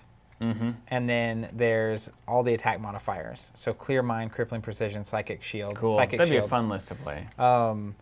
It's going to hit. You're going to use that most of the time. It's going to hit hard. Is essentially what's going to happen. So anytime there's an assassinate objective, it's going to be good. But also, like, again, we talked about this, even on controlling stuff, it's like, this list should be able to take someone out. Easy. And we have a theory developing. Every list should be able to take a character off the board if they need to. Absolutely. It's just too critical. Time, every round. And what I will say, too, is that, like, the recognition of basically either... How do you even say this? Either side of the fence, I feel like what I can do is give you a big threat in your face and then have them hanging back. And like, if you come at them, that's fine, ultimately. Like, I'm just okay with it. All right. We'll see if it works. We'll see how okay with it you are. All right, so you got a deck. Do you have a name for it? No. Zach's fun time with red and green? Earth, Zach, and Fire. Earth. Earth, Bun, and Fire. Oh, there it is. Earth, Bun, and Fire. Zach's last name is Bun. Go look him up. Do you want to take a quick break and then come back and play a game? Yeah, sounds good. What do you guys think? Stick around. Don't go anywhere. Probably roughly 5 minutes. About 5 minutes. Maybe we'll grab a brewski. If anybody wants to join us, hop on the Discord for Skytear, and you can find a game there if you want on Tabletop Simulator if you have the time for that.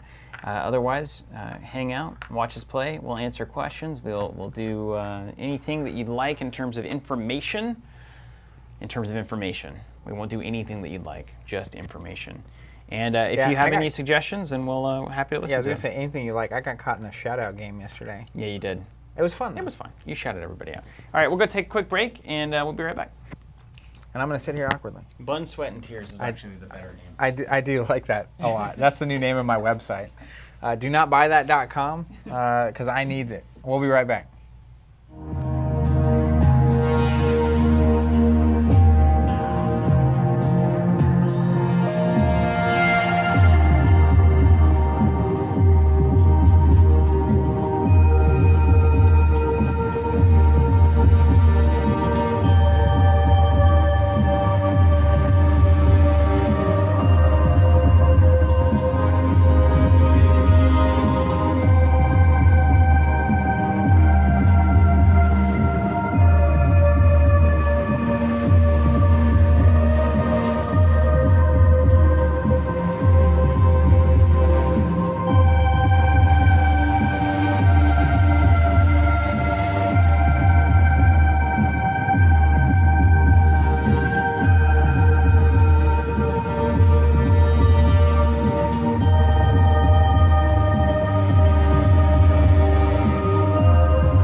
Hello, everyone, and welcome back. We're here after a break, about to play some Skytear. What up?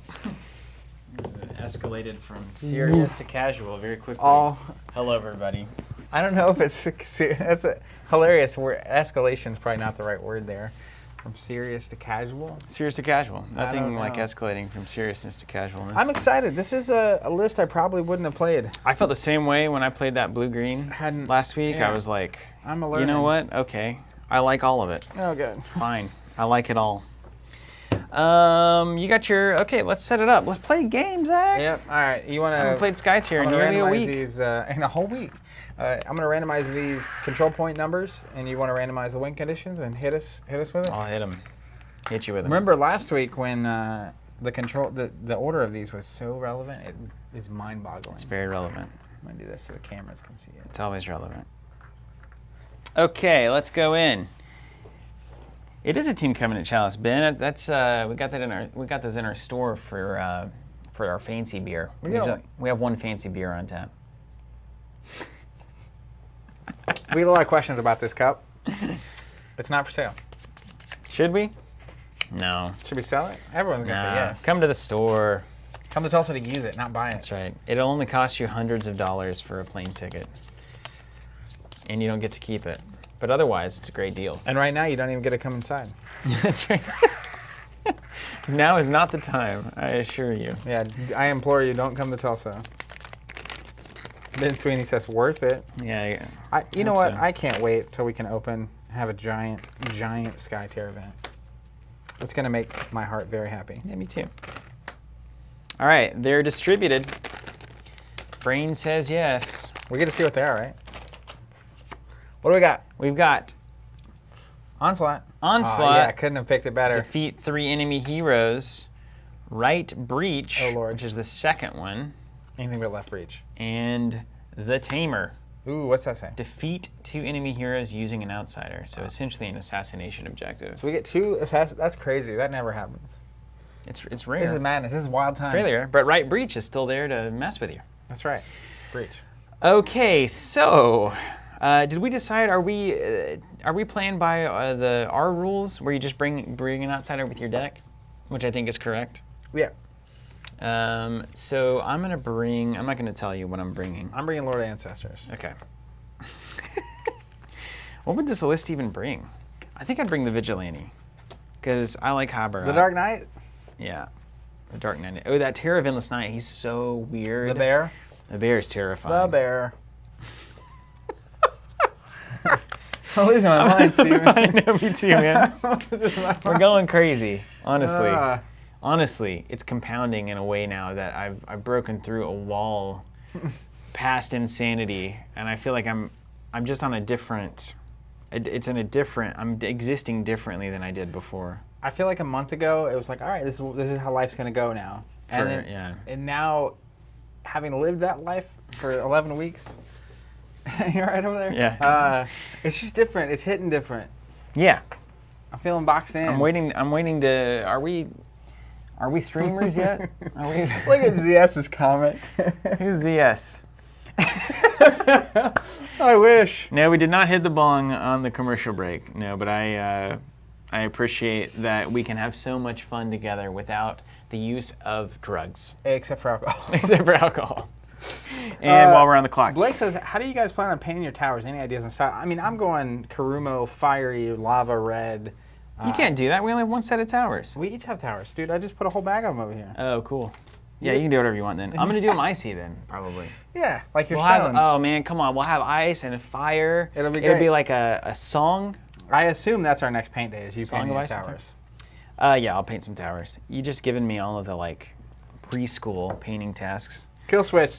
I just heard your comment because I was reading this one. Do you guys use the small sticker markers to mark which cards belong to which hero?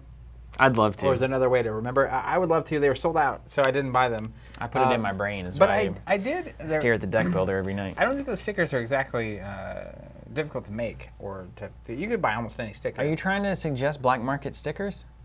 You trying to rob our friends at PvP Geeks? I mean, no, but I can't order them from them. So if anyone else has a better way, I literally spend enough time with the deck builder that I just know what goes where.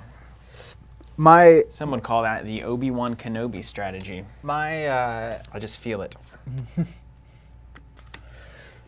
I'm glad that I'm so funny to you today. That really helps the stream go along. Makes you feel better about it. It makes me feel better. My Karumo list, I know where the cards go, but if I keep experimenting with various decks, there's no way I'm going to maintain that. Yeah, it's true. Status Like quo. right now, you couldn't. Well, you probably could, honestly. You build enough I decks. could. You probably could rebuild those if I shuffled you them just- across the table. It would not be fun. No. Play a little You're at roll, so 42 you card get to go Karumo first. pickup. Yes. That's hilarious. All right, I'm going to flip this. I'm bringing the terror. Colored sides, I get to choose. The other side, you get to choose. I'm just Wait a kidding minute. about the color. All right, disarm is me. All right, it's you. I'm going to choose... Actually, the outsider is relevant when you bring your own, right? It is. Especially because I know the win conditions. And I know that the terror is probably... It's really going to slow you down from killing me. And also could give me some opportunities to kill you. Knowing that we have the Tamer, it's also worth remembering. Because I feel like... If Lord of Ancestors comes in, then that Tamer is off the table. Basically, there's no way to achieve the Tamer, really. He's like hitting you with a foam sword. He has no teeth. Unless I'm on my aggro list and I got all those +3s rolling around. That's true. I mean, then everybody's good at that point. But I mean, the terror is a 3+, and he's got that push, that slow, that disarm. They are, Ben.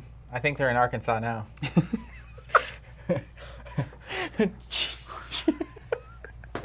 Not my Star Wars TCG cards. My Darth Vader E. One day they'll make their way back to me. All the way around the world. I wanna go. I want to take the turn. I'll take the turn. You get your outsider. I'm gonna go second. All right, bring in the Lord of Bones. Lord of Ancestors. The Lord of the Bones. Boogala boogala. All right. So then you go. Are you going first or what? I'm going. Wait. I get 6 cards when I go second. Yeah. Yeah. I'm going second. first, Yeah, right? Yeah. All right. Commit. Well, you know I'm playing Your them. assassin list can probably actually go first quite nicely. Aqua. Let's do it. Okay. Okay, powder. Now, something important to note. I mean, if you guys haven't, if you're not hip to this yet, we're gonna have a good time today. By the way, that's Can't what you we're feel here it? to do. That's what we're here to do. We're gonna talk through some turns. It's obviously, it's gonna be slower than most games. I get it. In-person games, guys, are 1,000 times better than digital games. I literally proven math. I've played both. Seriously. I have not. I haven't played The online. experience here is so good. I cannot wait for people to get to experience this. You know what I think it is? It's not just the crazy, it's not just that we've been doing this for so long and in isolation and stuff. I think that plus everything going on in the world right now is just making me Yeah, it's a lot. too much. It's a lot to take in. I wasn't built for this. No. Anyways, Yep. what do you got? If you don't know, these first 2 hexes are really important because they give you the ability to go to either lane and still hit the control point. So if you want to play the old, let's dance strategy, then this is good. Now, I also have to look at some things, right? So Zach could always go, if you put it Aqua here at least, 1, 2, 3, throw the pillar there, and then you can hit both of my front 2 heroes on turn 1. So that's something I've got to honor. It doesn't scare me. But if he has a way to apply slow with 1 ruin, so I think there's the red card that's 1 ruin that applies slow. Crippling Precision. Crippling Precision. So if you roll up here, drop Crippling Precision, and slow my opening hero, that could be a big bummer for me. So there's a lot of things. It's a bummer, man. It's a bummer. Okay, you know what I'm going to do? Because I'm curious about it, I think I'm going to see how well my push list can hold on against what I assume is going to be a flamethrower. Fire and blood? Fire and blood. What was it? This Blood, may be sweat, and tears? Blood, sweat, and tears. This may be the time where I don't think, maybe I don't bring Estrade here. Oof. Ekrit may be the one. But if I bring Ekrit, then I don't want to bring... Ekrit is always the one, dude. No, I don't play her that much anymore. So one of the painters I follow is Angel, Yeah, so good. and he painted ridiculous. a Super Saiyan Goku. Cool. that I'm literally going to use every one of those techniques on Accurate because she's just built to be a Super Saiyan, dude. Yeah, it's true. Look at this. All right, I'm going to go with a Cootie, though. That is so unbelievably Super Saiyan. Oh, you're right. It drives me crazy how Super Saiyan it is. You're absolutely right. You're not wrong at all. Who's this? That's a Cootie. Is she like chained up? What's she doing there? I don't know. I haven't read the lore book, The man. art? I'll let you know when I get there. quit- That book, I'm telling you, man. quit rubbing next it level in. for me. What up, Origins? Origins TV says, hey, Hey, Origins. thanks for joining. What's Good to up, see guys? you. We'll be on you. We'll be on you. That's right. A few A weeks. very elegant way to say Yeah. that. I appreciate that, Nailed it. Zach. These are the kinds of live commentaries you can expect from Origins Online. This is why you brought us, I think. I'm going to do this differently. I've done nothing since you made that decision. I'm going to try... No, I'm not. I'm going to do that like that. Okay, done. All right, you have to do one more. Oh, yeah. Forgot about that. Man, I'm going to bring Estrada to this party, aren't I? I thought you literally just flip-flopped. Yeah, I'm not going to do that. What was going on in your head that made you just bounce back and forth? Shall I be? So I'm just looking at the win conditions, right? We've got 2 kill conditions. We've got a right breach. I think a Cootie can hold down the right breach, which means Estrada's unfortunately the one that has a lot of the cards that I think are quite relevant to this matchup. Like the pack thing that does a bunch of damage? She's got the Call of the Pack nuke, and so it's like that could really pants you because like if you don't bring heavy pushing heroes, you're not going to be able to clear out my minions. Yeah. If I don't know anything about your list, which I happen to. I told you the red-green strategy, though, is a minion Yeah, but I don't know that. I mean, minion bombing. what we talk about before we play, I have to You just minion black. get them. out of here? Okay. Yeah. You ready for me to roll? Sure, that's so funny. Sakashi coming in. Okay. And then? And then we're going to go Akimo. Okay, so it's all this is lava and death. Earth lava. Yeah. The only kind. Okay. Yeah, space lava? I really don't know what happened on the break, but we went crazy. We broke. We finally broke. Hour 300 maybe was the I think that's what happened. We hit the hour break. 300 and it's over. was the breaking point.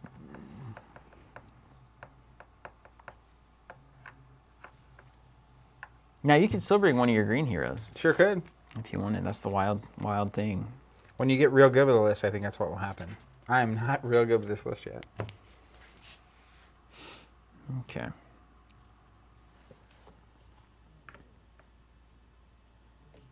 Kenyu and Korjov coming in. Now this is a variation of this list I had never played before. Korjov is my sworn enemy. Hokusai. He is, though. After reading that book, I was like, Korjov, you're the worst. Yeah. I will relish in his defeat. Now this is going to be an interesting match. Absolutely interesting match. Unlike any we have played. Yeah, everything else has just been so boring. Been awful. I know. Okay, here's this. Okay. And here's this. I kept thinking I was seeing a white sleeve in here, and then I realized there's one of the printed dooms.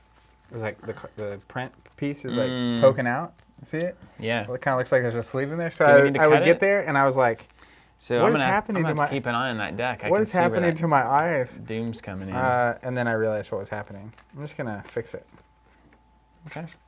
Novel approach, but I'll take it. How's everybody feeling out there? I think they're loving the crazy. Man, Jordan, I'm so into that. I'm so with you there. What are we into? Everything happening in the world is a big reason why I watch this stream. Getting lost in a board game is such a calming escape. I don't even know how to play Skytear, and I'm excited to watch. That's awesome. Well, awesome, Jordan. Hey, we're gonna help you. We'll explain some things as we go, and you'll pick it up. You'll pick it up immediately.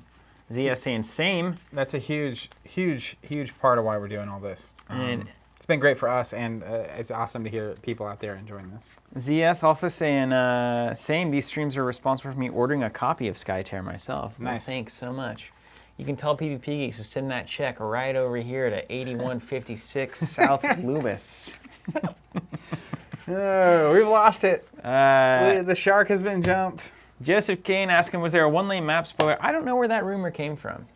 I don't think I started it. Well, I think you even heard you walked in. I You're like, texted "Hey, are we you, I doing was the like, one-lane are we map doing the today?" one-lane map? Because people are talking, man. And it was like, that's not on the schedule. All I have is the schedule. Yeah, I have the schedule. We have the schedule. Giacomo's got the schedule. So somebody without the schedule must have been talking. Or hoping. Oh, Ricardo. There you go. You guys know that little meme with Giacomo's face on it that says "Blame Giacomo"? Is that really a meme? Yeah, we need one for Ricardo as well. I have it on my desktop in case we need to pull it out. I at need some that. point. Yeah, put it on the screen. Actually, that's something we need to be able to pop up on the stream. Literally. Yeah. At any point. Yeah. Kids these days, I love it. The problem with kids these days. What's the matter? Okay, Zach, nice. What I like, I can look on the monitor, I can clearly see which of your cards are tapped and untapped. It's my favorite part of playing this with you. This is for you. This is for you. Okay? I hate this. Sorry. Yeah, I don't know why. I think it's because I don't like to play with my cards clear. sideways. It feels sideways to me. If I was sitting over here, I'd feel okay about it. I get it. But when I'm here, this is how I... It's only one sentence you gotta read. You don't even need to look at the cards Reading's anymore, hard do you? for me, man. Yeah, Ben, can't say tapped. Exhausted? What is it in this one? Overwhelmed? This is awesome. Xerxes Adam says, just tried to Google this game. The only thing I can find is this stream. LOL. Anyone got a product link? Must Yeah, be doing a I'll great link job. you real quick. PlaySkytear.com. Yeah, PlaySkytear.com. Here you go, man. PlaySkytear.com. Or our website. But if you want to learn about the fundies, this is the place to go. 18. The thing that bugs me about all your stuff is you always have so much health, and it doesn't seem like you should. Me? Yeah. Well, you won't this time, actually. Spoke way too soon. I mean, You're still on 15s. What's Corjot doing on 14 here? Why is it that your range stuff is hanging out? so much more hearty? Well, we'll see. All right, so 6 cards, right? I get this flex. You get the flex. That's Don't right. mind me. I'm going to draw my 6. Yeah, so basically what we've done is you build a deck. You get 8 cards per hero. We bring 4 heroes. We build 6, and then we draft 4 from the 6 that we built. And then the 8 cards from each of those little hero decks go into the main deck, and then we draw 6 cards. And then any of these cards that can be played by these heroes out here, because they have the matching runes, there's 4 runes, essentially earth, water, air, fire, but it's a little more, I don't know, built than that, but that's the basics. There's more going on in that. Green, yellow, blue, red. Gunshi says, just noticed Steven and Zach are on the correct sides today. Now that's production value. Yeah, we got there. Also like you said Gunshi. I read that as Gun-Shy Killer. But also Gunshi Killer is funnier. I like Gunshi. Objectively. Oh, look at what Gunshi's got to say. Hey, if you didn't What's up, want us Gun-Shy? to say Gunshi, you shouldn't have used all caps. That's all Good I'm saying. morning, Valentine Rule in the Philippines. That's awesome. Yeah, it's good to see you. Good to see you. I can't see you, but I'm good to see that you typed that. I'm glad that you're here from the Philippines. That's great. What was the name of the person that was new? What's the to weather Skytear like in today? the Philippines?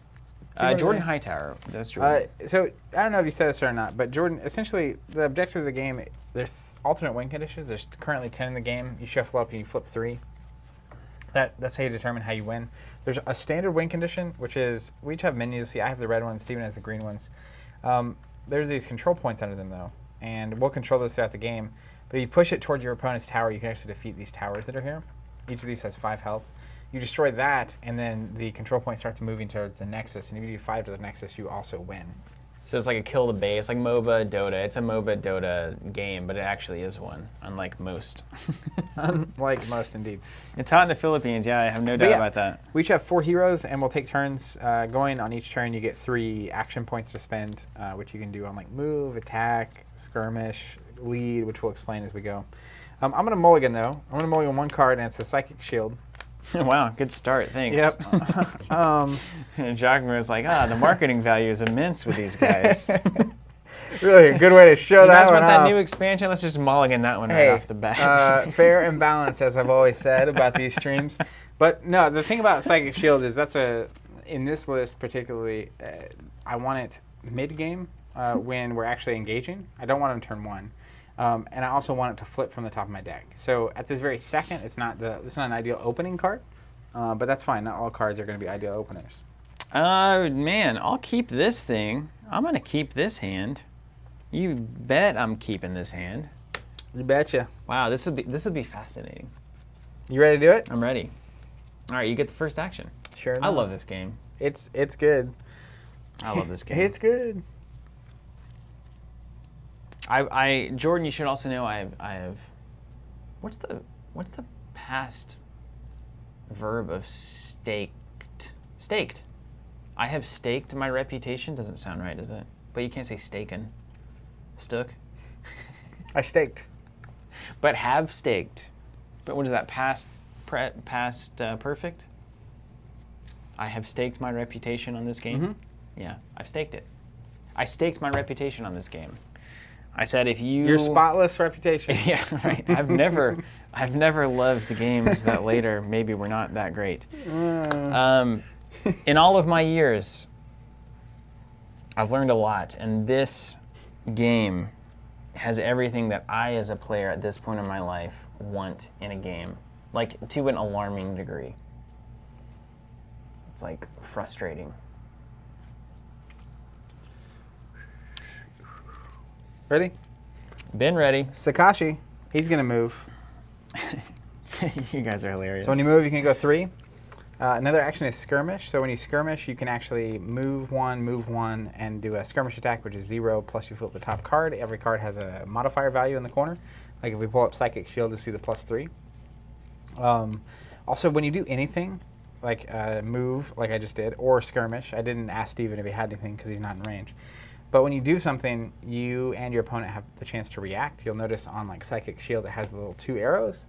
And that is the reaction symbol. So you can play cards into what's called the stack, which is the most complicated part of this game by far. It's just a card game. Yeah.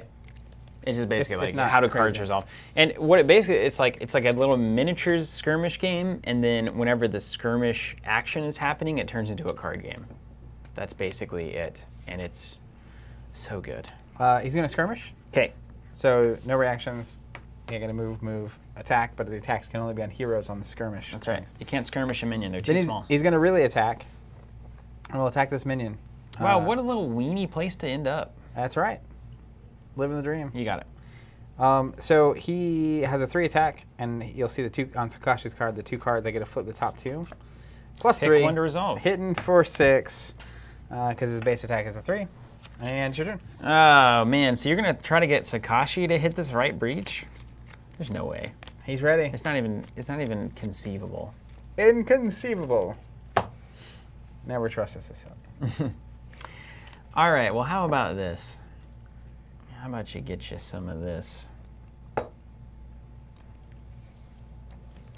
Okay, that was a clever move there. Valentine, what's your top 3 board games?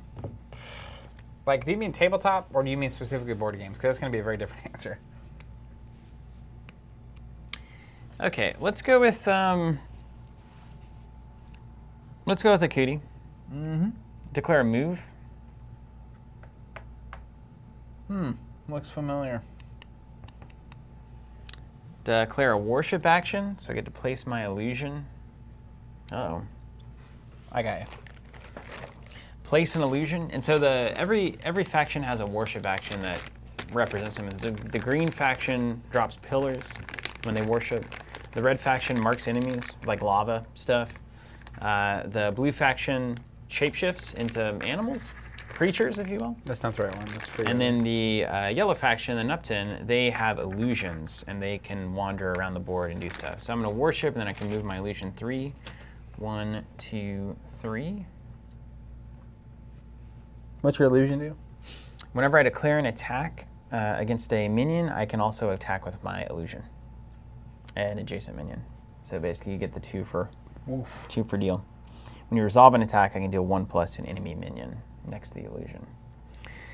Now, there's some theories that would have that illusion probably like here, because maybe you push it 1 here or 1 here so it stays relevant. If it's here and it pushes 1 in this direction, like if I control that push, then I'll still be adjacent, so I assume I'm going to win. Fair assumption, right? Then I'll declare an attack on this minion. Okay. Because it's within 3. Is that cool? You got A it. cootie, 2+2, 4 to the minion, And then the illusion, 1+1, 2 to the minion. Swooshertons. That's good. Yeah. It's going to happen every time because there's no -1s. Because I'm not a fool. And then once you have 3 actions are resolved, you exhaust, and it passes back over. Blake, that's very nice of you to say. I appreciate that. If TC's obsessed with it, you know it's got chops. I'll tell you, one of my favorite board games is Quantum.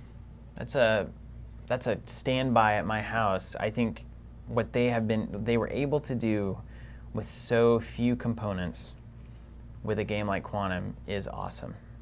And I love games that find a way to use basic components and turn it into a very imaginative space. I think that's really impressive.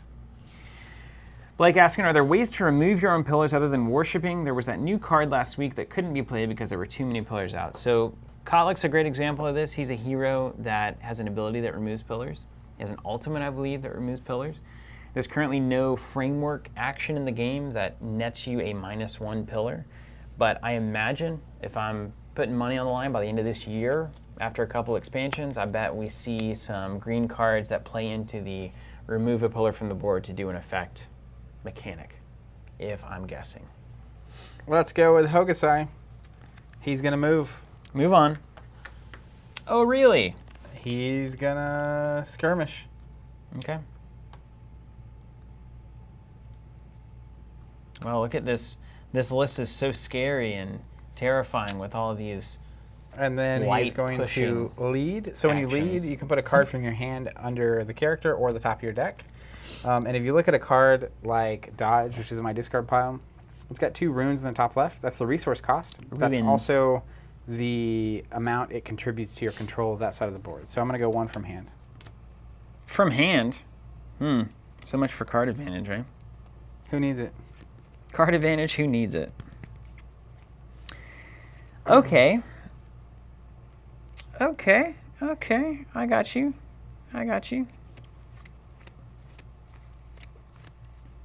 I'm actually going to go here.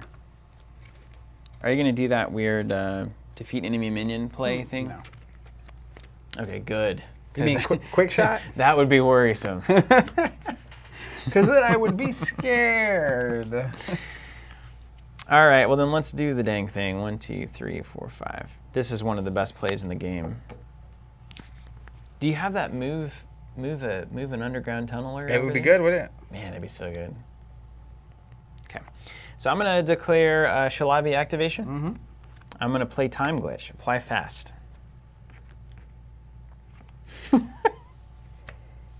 That's how the stack really works. All right, so she's going to move 5 because she's got fast. So 1, 2, 3, 4, 5. Nope. Second action, she's going to shapeshift. It goes on the stack. Do you have a response? You're good. Okay, shapeshift applied. Stack is now empty. Third action, what's her shapeshift do? The feline pounce. When she defeats an enemy minion with an attack, she deals 1+ damage to target enemy minion adjacent to her. So third action, declare an attack on this minion as my target. You good? I'm good. Attack is resolved. +3, dead, and then +2. Oh, technically she does 2 for that attack. And then she has to do 1+ to the adjacent, +1. Ooh, you see that redirect? Watch out now. So you moved, worshipped, attacked, and it gets rid of your worship at the end? Yeah, and so then I exhaust, and all conditions that I have, including my own shapeshift, gets removed. All right. Action intensive, man.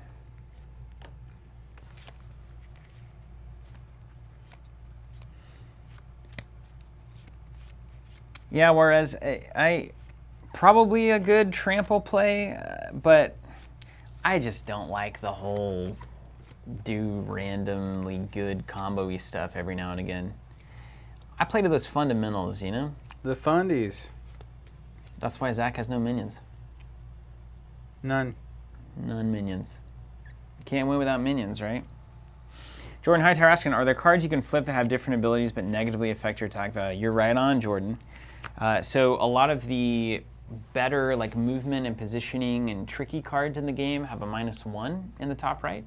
So you can actually fail attacks. Now, if I'm running characters that have a lot of these like 1+ abilities, I just don't include -1s in my deck. That's a deck building consideration. But that means I lose access to a lot of the tricks that these factions have. So I'm playing more like just fundamentals as opposed to like, you know, surprising, exciting, tricky stuff. All right, let's go with Aqua. He's going to move.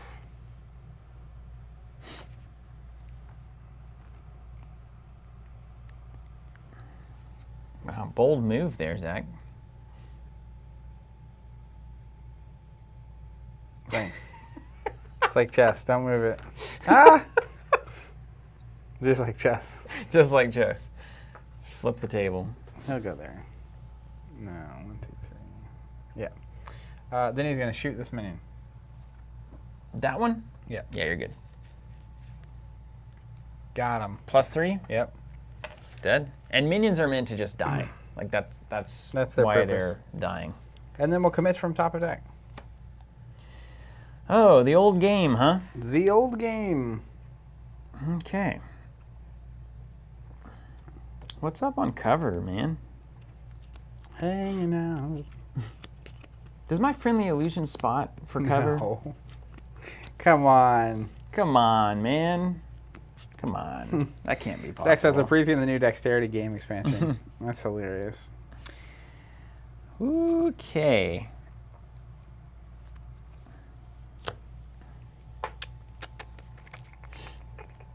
Well, we've got ourselves in an interesting situation, don't we? It's a little bit of a standoff. I don't want to do anything, and you don't want to do anything. Yep. You got a lead card over. That was from hand? No, it's top of deck. Top of the deck on this has got to be garbage, right? I mean, what do you really have in there? You tell me. Ultimates? Looks like. Well, and 2s. There's some 2s in there, yeah. Okay, so let's think.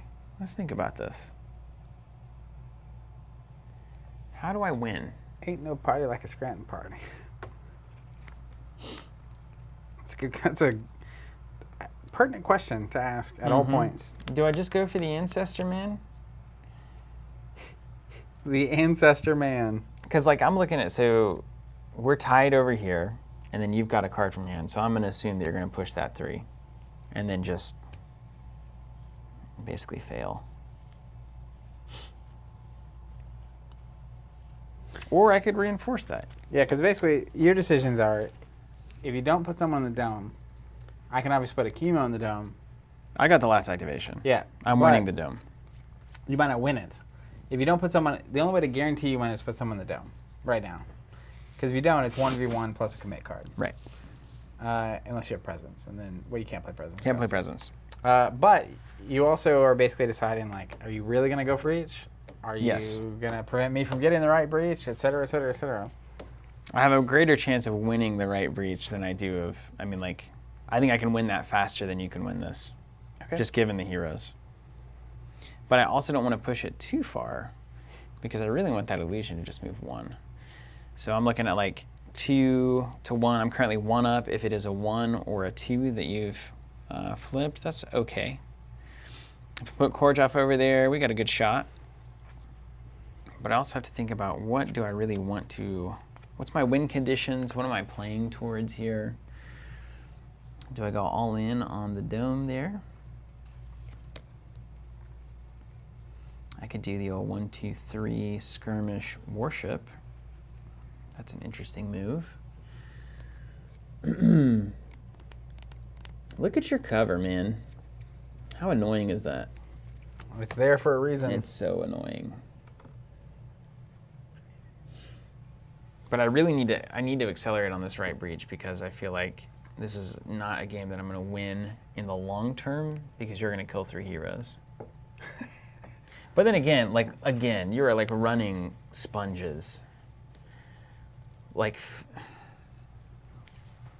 Come and get it. yeah, Korjoff is also very, very weak. I'm too weak. All right, so let's go with Kordjoff. All right. We're going to go move. Yeah, it has 14, no armor. Come on. 1, 2, 3. Mm-hmm. We're going to go skirmish. 2. And then we're going to lead. Nice. From hand. And I think we're supposed to either do it like this or this. What do you want to decide? It don't matter. Let's do it across when it's from hand. This will be the good that's one, fine. and this will be the random one. Yeah. All right, I'm in. Mine? Yeah. Mine? Yours.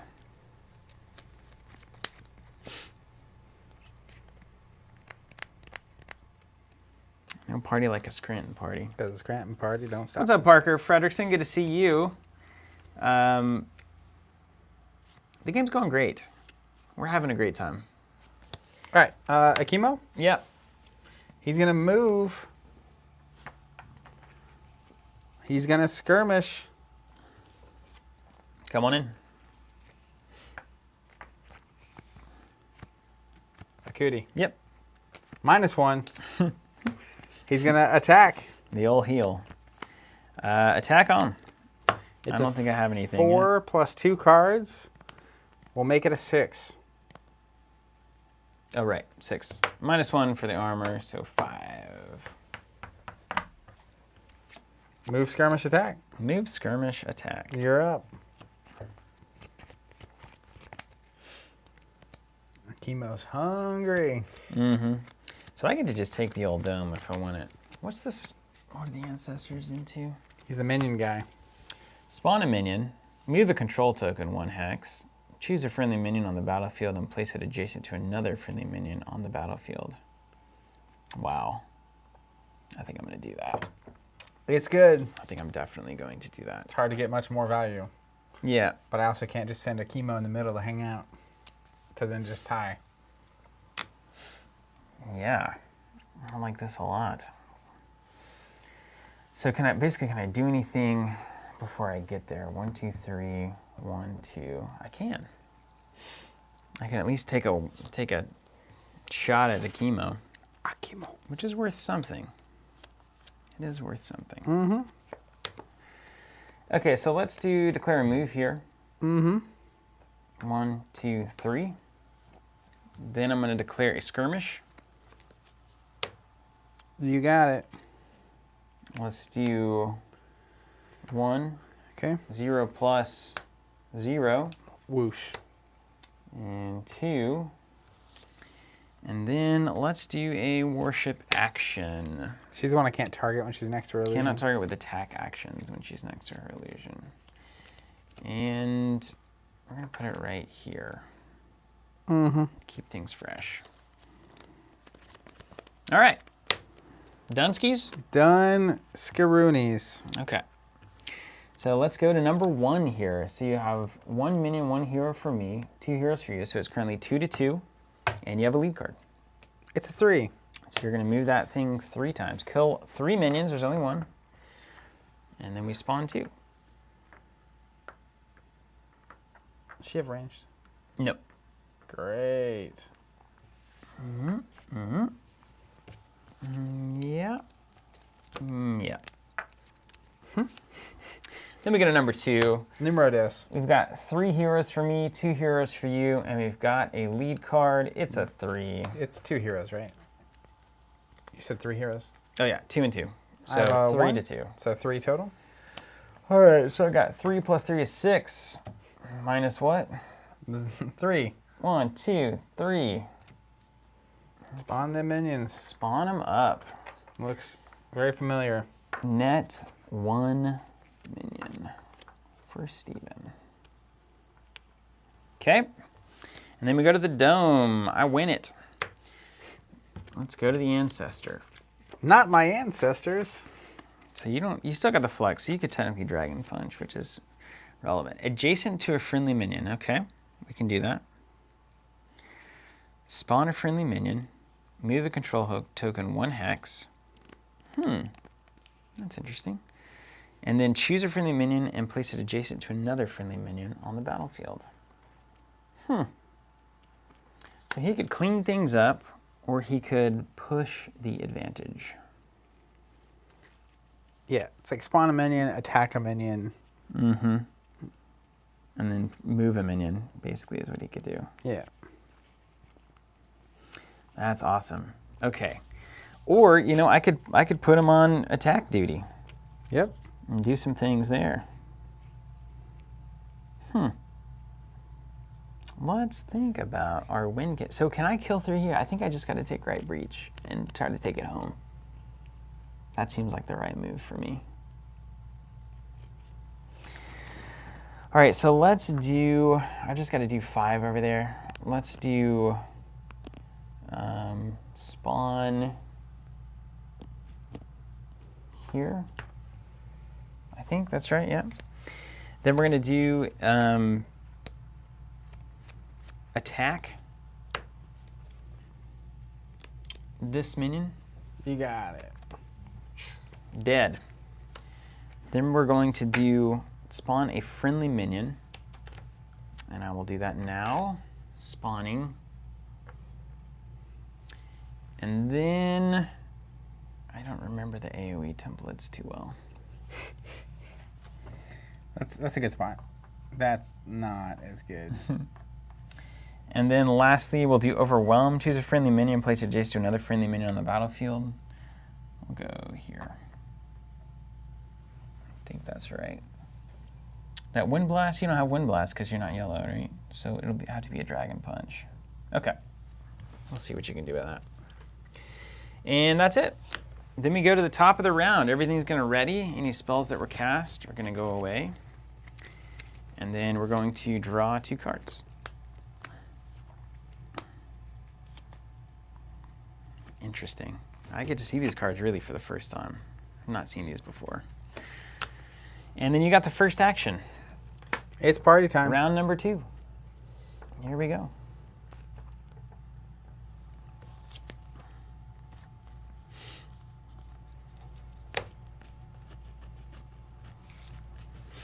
Can you dig it?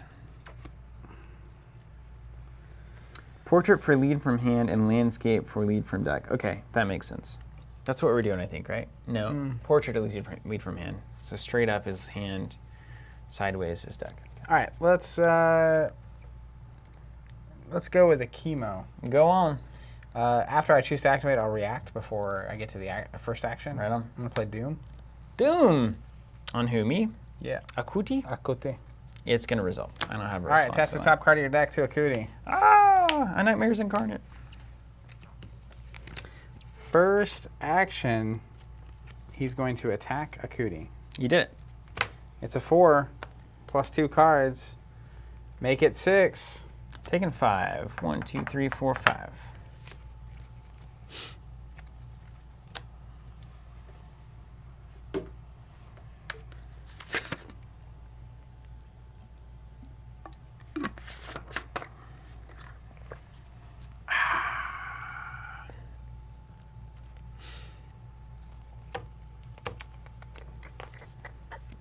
But what now? But right? what now? Am I right?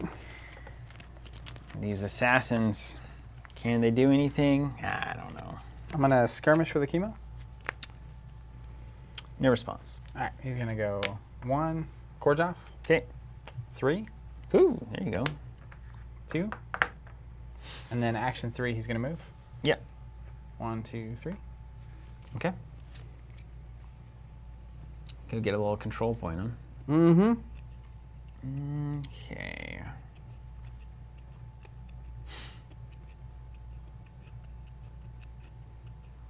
Where is... What a game. What a game. What a game. What a game.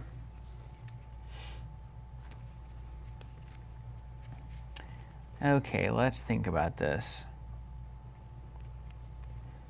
Okay. Okay. Okay.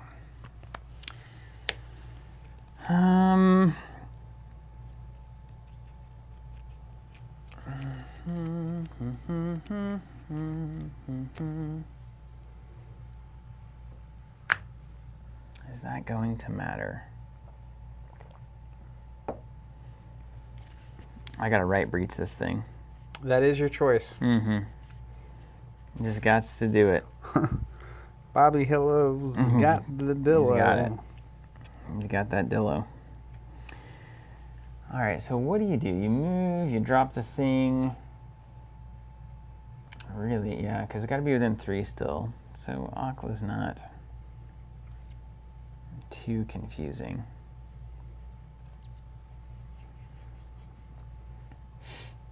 I gotta watch out here. I don't know what you have in those cards. You got 6 health left? Yeah. Mm-hmm. I don't like that at all. It's good. Can we just kill you? Kill me? Can we just kill you? If you can kill me on this activation, I will be color me impressed. Okay. I will color you impressed. Well, I can't move through my hero.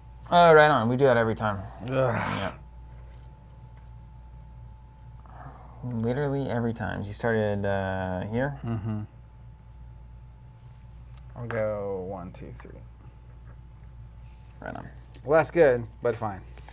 Less good, but fine. All right, all right. All right, all right, all right. I'm with it.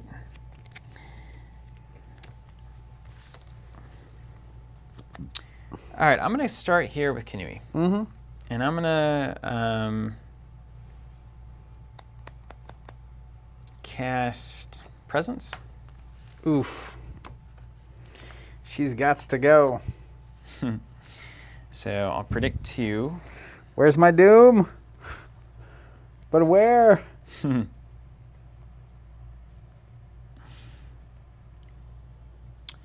Okay, I like that. So let's go discard and put this back on top. Okay, first action. That's awesome, Jordan. Have a good work session. Says I have to head to work. Thanks for the explanation. You guys sold me on Skytear. Oh, good. It's good, a great good. game. You won't be disappointed.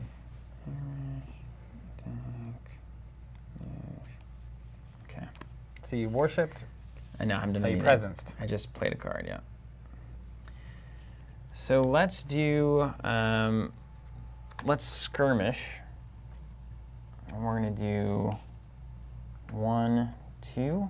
Okay. And then there, Aqua. it's +3. You got him. Second action, we're gonna attack Aqua. Let's react with a dodge. Dodge on. All right, he's gonna go here. Okay. And then third action.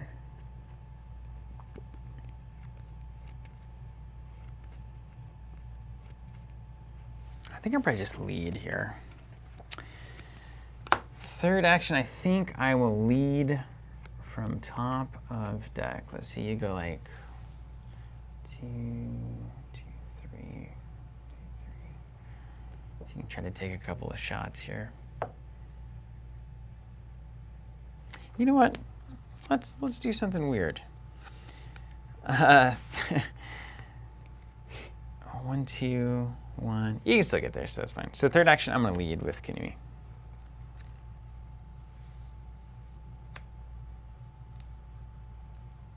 I don't know. Is slide a reaction or is it an active one? Is that the arrow? Reaction. It's a reaction? Mm-hmm. Okay, I'm not going to lead with Kinui then. I'm going to place an illusion instead. You don't want to get slid over into that dome? I don't. I really don't. I'm going to declare a worship action, and let's throw the illusion right here. Cool. Aaron Clark says, guys, I canceled a few Arkham subs thinking I need to take a break with everything else coming out. Turns out I'm still in, but it looks like the Investigator pack subs are out. Yeah, we're out of stock. We're working on trying to get more, but that's going to be questionable. So you can sign up for the wait list, and then if we get more, we get them. But I have a feeling those products are not going to be easy to come by. Over to you. All right. Well.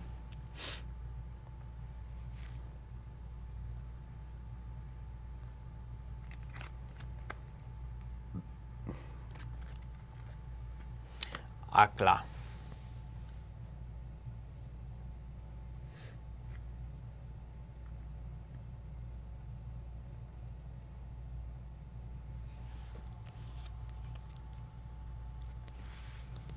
Let's go with Sakashi.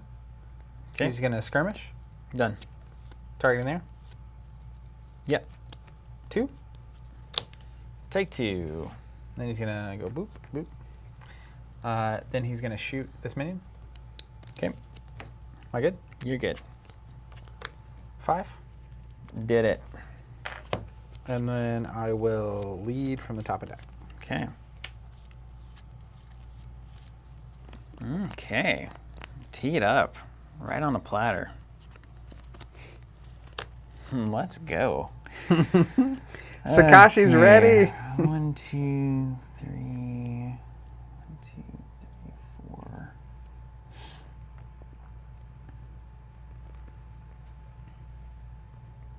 Three, 4. Shape shaft. 4. Okay. All right. I can get into that. Okay. All right. It's possible. It's possible. You know, impossible is another word for I'm possible. Thank you, Facebook. Now, whether or not it's worth it. 1, 2, 3, 4, 5. 1, 2. Okay. Whether or not it's worth it, that's a very different question, as it always is. You coming downtown over here? I was thinking about it, yeah. That seems The old missile. crazy. Not that crazy.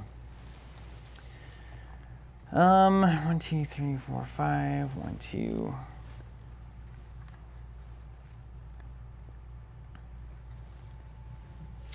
All right, so let's activate Shalabi here. Okay.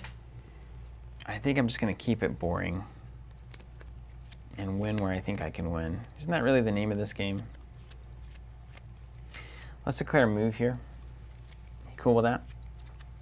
Yeah, go ahead. Move on. Toby says, no. Daydream says, any subscribers get their Black Widow packs yet? Mine is still listed pre-shipment. Yeah, no one should get it Release date is Friday. before the release date. It's been Friday. There's that. There's that. It'll ship probably tomorrow, depending on where you're in the country.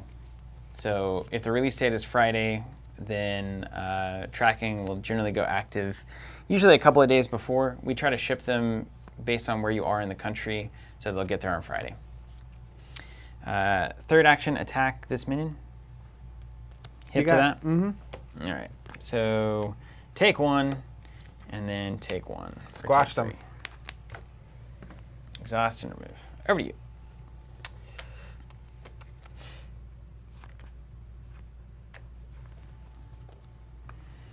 It's so weird. Drafting different heroes is like a totally different deck. I concur. And it's like, I don't think I like these cards. Nailed it. Let's go with Hokusai. Oh yeah, no problem, guys. It's been a weird one on the release date on that, obviously. It's been like forever. It's been a mess, honestly. I mean, it's just like a literal logistics and bona fide COVID mess. and all of that. It's been awful. Here goes Hokusai. You ready? Yeah. He's going to move. Okay. Skirmish. Here goes Hokusai. Yep. Commit. You gotta get in there. I don't want to lose. Okay. That's fascinating. I don't want to die. I don't want to die, Mr. Stock. I feel funny. So you're doing the all 3 heroes in. You've got a lead card from hand on Hokusai. It's from hand? It is from hand. Okay. Left to right. This is from hand. This is from hand. Not old.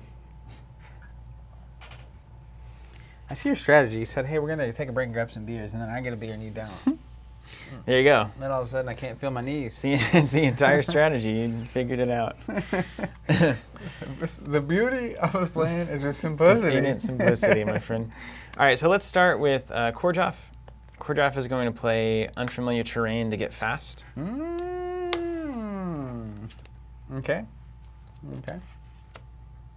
I will allow it. And then he's going to move. Where are you going, fast man?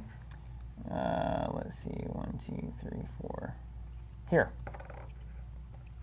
Okay. See if you want to slide to the left, slide to the right. Slide to the left. That would be pretty brutal to just down be in the dome. Second action, let's attack Aqua. 3+.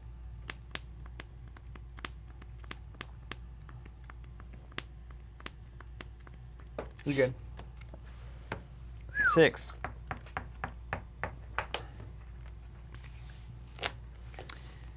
Then I'm gonna try to play Shatter Mind. 3 damage to Aqua. There's a great card here. If only you hadn't mulliganed it. I did.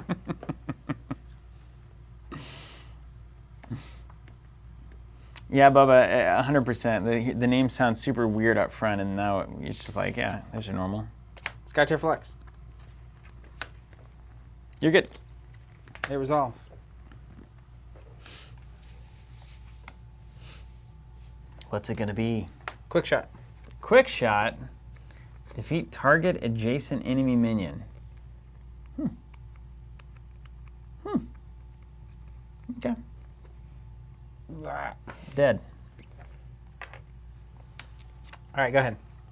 That resolves. 3. Okay. I'm gonna play Mind Palace. Whew. I'm gonna target this hero.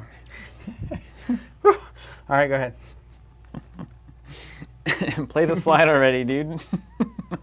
I don't have it. Get me to the dome. I'm gonna play another Shatter Mine. You got it. He gone. All right. Get you a token. The old churn and burn. Draw 2. Nice. All right, that's it. You get to go again? Because I hadn't activated with him. Oh yeah. And that was move, attack, kill. Actually, I have a last minute thing. I don't want to be next to the dome like this. I guess I could go get the dome, but maybe not. Hold on, let me think about this. Let's do the math. So if I get 3 to your 2, let's say I have 6 to your 3. So I'm 3 up. We both hit a 3 card. So I take 3 towers down. Jared says bombs over core job. Let's say that I just go. What up, John? To 5 to your 3. I'm 2 up. No big deal. Okay, so let's do a lead. All right. Last activation. Last activation. Big reputation. Big repetition. Big repetition. And you got the first activation. This is turn 2, right? Yeah.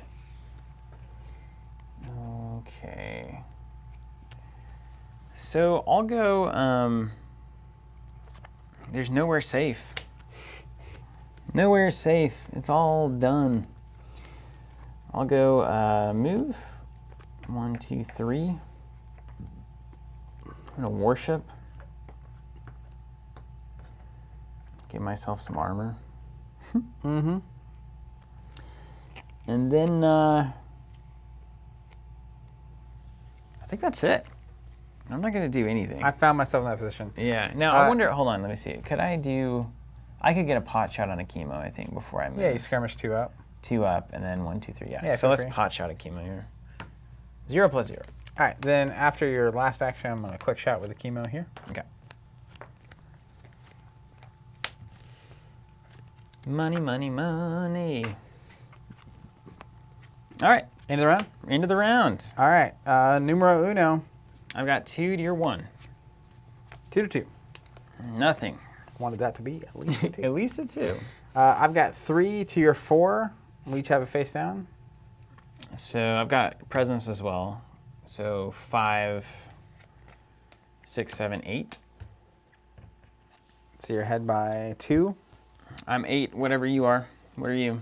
6. All right, how about 2? You destroy 2, you get a card. Get a card. You get the dome. And then the dome. Lord of the Ancestors coming in, adjacent to a friendly minion. Oh, we need to spawn minions over here. Yeah. Uh-oh, now you can use Sakashi's ability. Gotta keep these minions away from your freaking quick shotters. Okay. Lord of the Ancestors, what's your deal? What are you gonna bring to the table here? I can move a control point away 1. That's interesting, although not really, doesn't really matter. Let's put him in over, you're in Dragon Punch lane now. You got 1 card? Mm-hmm. So you're gonna have 3. Huh. Let's put him in over here in the most awkward place possible.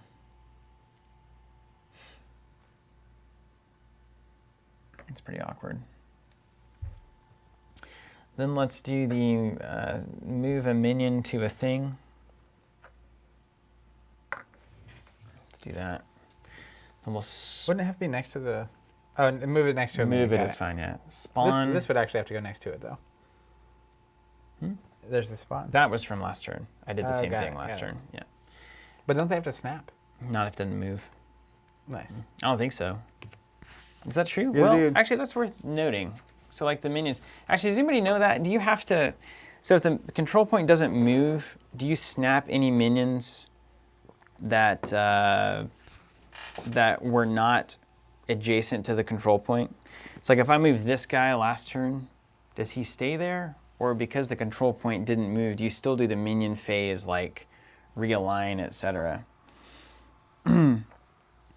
We'll find out shortly. If so, I'll move Yeah, we'll that guy figure it differently. out. Okay, then the second thing we'll do is we'll spawn a minion. Mooney says, yeah, you have to snap. You have to snap no matter So then what. technically he wouldn't be here yet. Yeah, you can be there. Oh, you put him there. That's how you got that guy there. Yeah, so this guy would snap. He would have to snap somewhere. One of these 2 spots. Sure, we'll snap him there, and we'll put the Lord. Oh, we'll snap him here. We'll put the Lord here. Then we'll do that ability here. Yeah. And then we'll spawn a minion with that ability. And I can't go anywhere around, so I can go to the next outer rung. Let's see, what does Dragon Punch look like? It's everywhere. It's 2 and 3. Yeah. It's everywhere you want it to be. We'll do that. And then last action, we'll attack this minion. Okay. Dead. All right. Okay. Ancestors done. Moved around 3. I get old Aqua back. Draw 2. He'll come right there. All right, Aqua it is. Round 3, here we go. A fight. Right now, Call the Pack would be so good.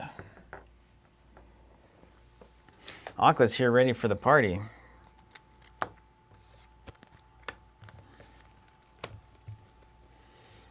All right, Tower. Can we do it? This is kind of where you want to be.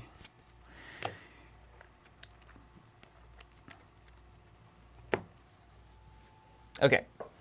Doesn't 1 damage go to that minion? Oh yeah, that is true. One of those minions is gone. From what? From winning by 2 last turn. We didn't destroy the minion from winning the battle. Oh, but then I get 2 minions to You would have spawned 2, but then I would have killed 1 with Lord of Ancestors. Got it. And then because there's 2 minions, does that prevent these from getting hit? No. Does it? It does, right? There was only 1 minion. So then, so you should only have 1 tower dead, yeah. yeah, That's right. Minions first, then towers. got it. That makes sense. Hit it perfectly. Didn't even know it. Yeah, thank you guys. That makes sense. And Jay Collins, the Focus Token plus Outtakes video. Yeah, that video is so funny. Man, that's such a long time ago. It's pretty amazing.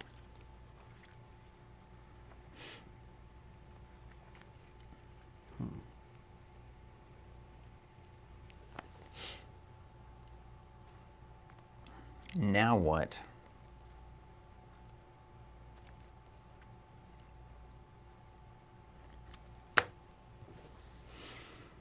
Now what? I'm in your base taking your nexus. You are doing good. Thought you were supposed to kill me already. I know. What happened to that plan? Oh? Yeah, Jay, exactly. Yeah, when you see the actual video, it's like, oh, wow, they really held this together. It was like an hour of garbage.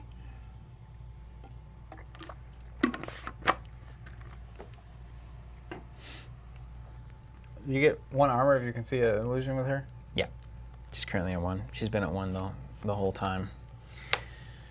I sure wish that she had 1 naturally, let me tell you.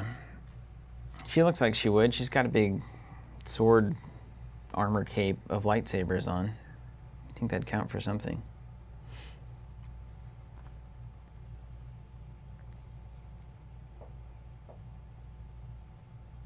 You'd think. Let's go with Hokusai. Hokusai. He's going to skirmish. Skirmish on. No, he'll move. Here. Mm-hmm. Then he's gonna warship. Mark there. Assuming you're gonna let me. And what's the? It's 1 plus piercing damage. Mm-hmm. That's fine. All right. 3 total. 3 piercing. And then, Does he lose that as well? yeah. Coming after you next, Hokusai. My next Corey. Let's go. So I moved, worshipped. Let's skirmish. Skirmish? Mm-hmm. You'd have to hit a 3? No, I'd have armor, right? Mhm. Is this forever? That I Minus still- 1 armor as long as that you're within 3 of me. Okay, hold on a second. Okay, and you did a move, Mm-hmm. and then a mark, and now a skirmish. Mm-hmm. So you're taking a crack at it. What are the chances of hitting a 3? Based on my discard pile. Have you seen that 1 card yet? A lot of that 1 card? There are 6 3s in my discard pile.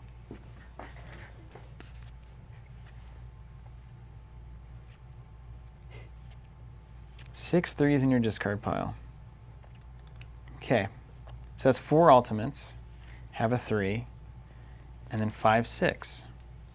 So some would say that there's no way for you to do 3 damage here. That'd be a bummer. Is that true though? That has to be true, right? That has to be true. All right, yeah, fine. All right. Yeah, take a crack at He's it. gonna go boom, boom, hit Mm-hmm. for 0. It was worked up for nothing. And then I have a reaction. Sure. Let's play an impervious. You're giving yourself +2 armor? Yep. What do I need to know about this? Are you going to do the weird skirmish thing? I You don't already know did what I it. You're do. going to do the shield slam thing? No. It sure looks like it.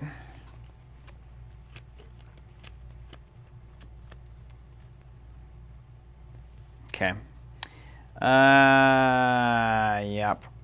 Okay, you got it. You're at +2 armor. All right. We'll try it. Shield slam. Slow and piercing damage equal to my armor value. So 4. Mm-hmm. I'm gonna play your ultimate. I don't know Try what at that least.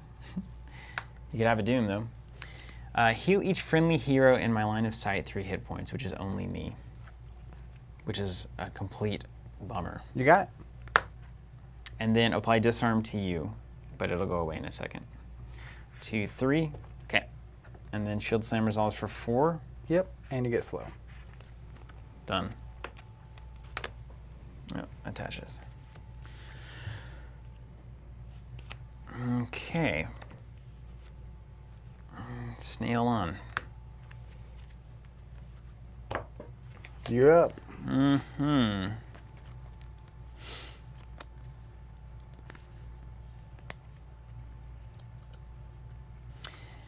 I maybe just use Maybe I just use her now. I don't know. I don't know if that's the right answer. No.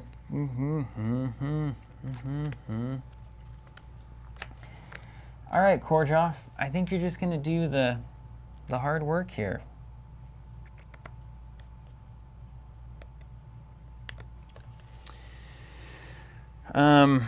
Korjoff is going to 1, 2, 3, 1, 2. You're right there.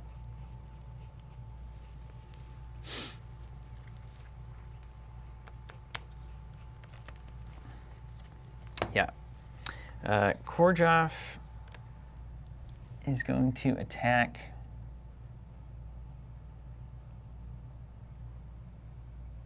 Akima. You got it. 3 plus 1.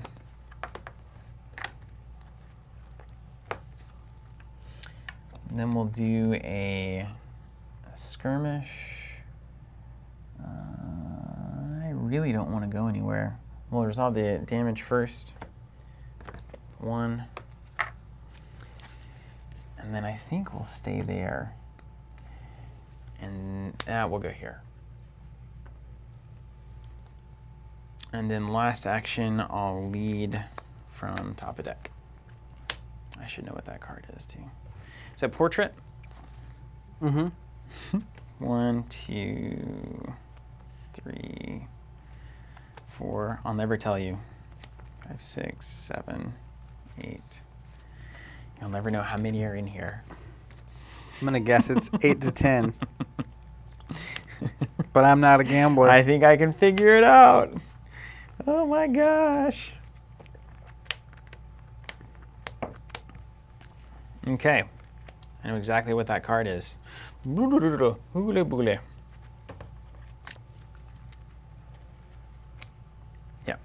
Over to you.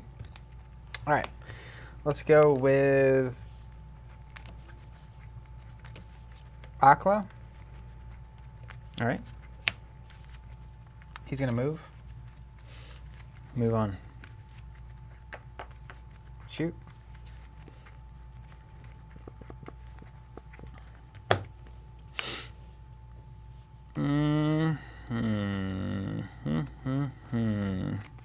Good. 5. She gone. Draw 2. She'll be back in 2 turns. I have 1 action left. And that's this one. Does this go away? Yeah, it's gone. That's it, yeah.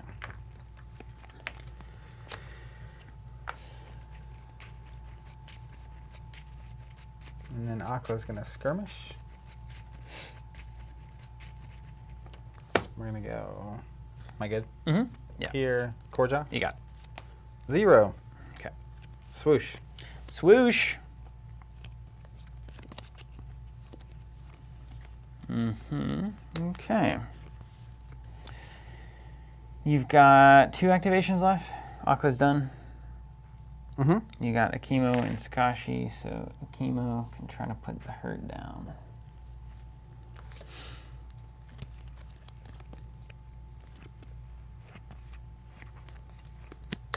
Okay. Let's go with Kinui here. Okay. Kinui's gonna move. Well, she's gonna skirmish. I mean, she's gonna move. Any response to that? Nope. 2, 3. Okay. She's gonna attack this minion. You got it. Let's go. Splat. Splat, and then she's going to lead.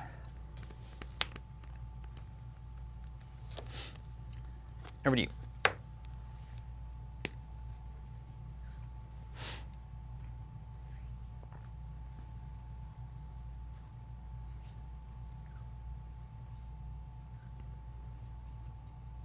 No Dragon Punch.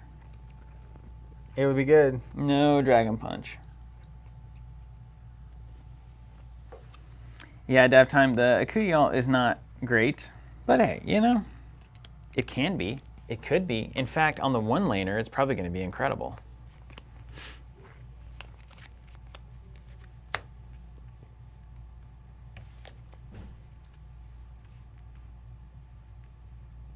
Oh yeah, she didn't activate, did she? Nope. She just casts stuff. Matthew Resner says, my 4-year-old just looked at the screen and said it looks like checkers.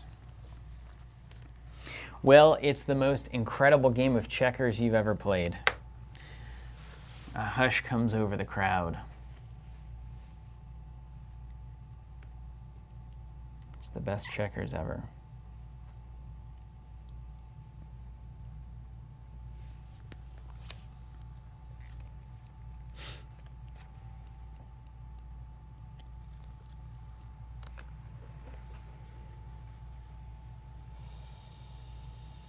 How can a chemo resist? Well, I have to not lose. You got hot buttered Korjoff right in front of you. I know. He's a dish best served warm. You take a drumstick for the road there.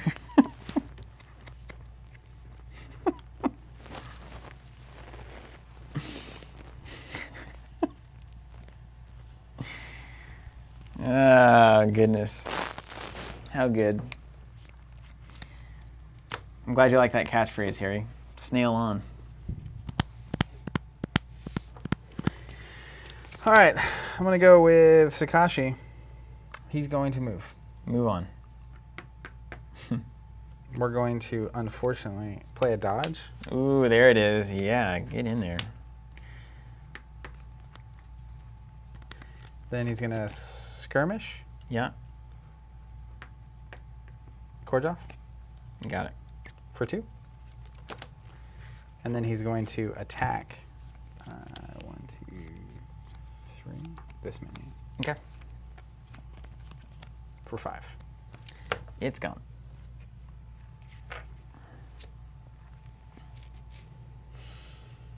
Okay. Now is the question. Do we just abandon? Abandon. This is just an old 5-card pile up here.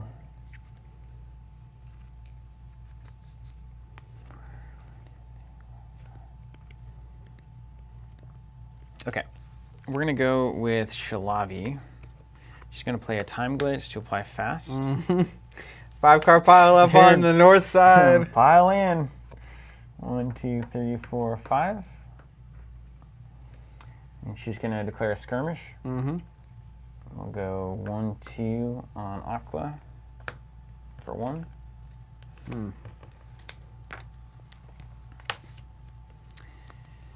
Then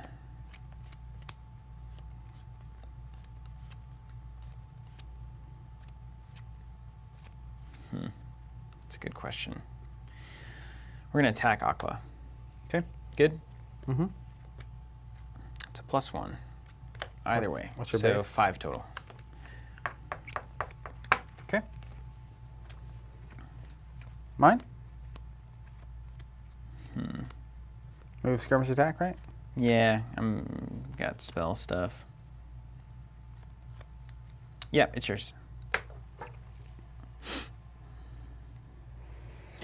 Well, it's a time for choosing. It's a time for choosing. That's right. You gotta choose to choose. You gotta have something to do to me. That's what they say. Yeah, choose to choose.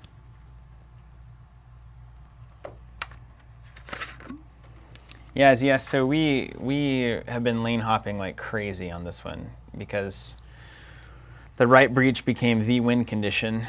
Unfortunately, that means all the heroes are there, which means that onslaught is also a primary win condition. So it's pretty even. It depends on where Zach lands on this. Well, I think I gotta stay true to my nature here. Stay true to your nature. Go with the one that brung you. A chemo. Chemo. Yeah, I think that's the right call. He's going to mark Korjoff. Marked.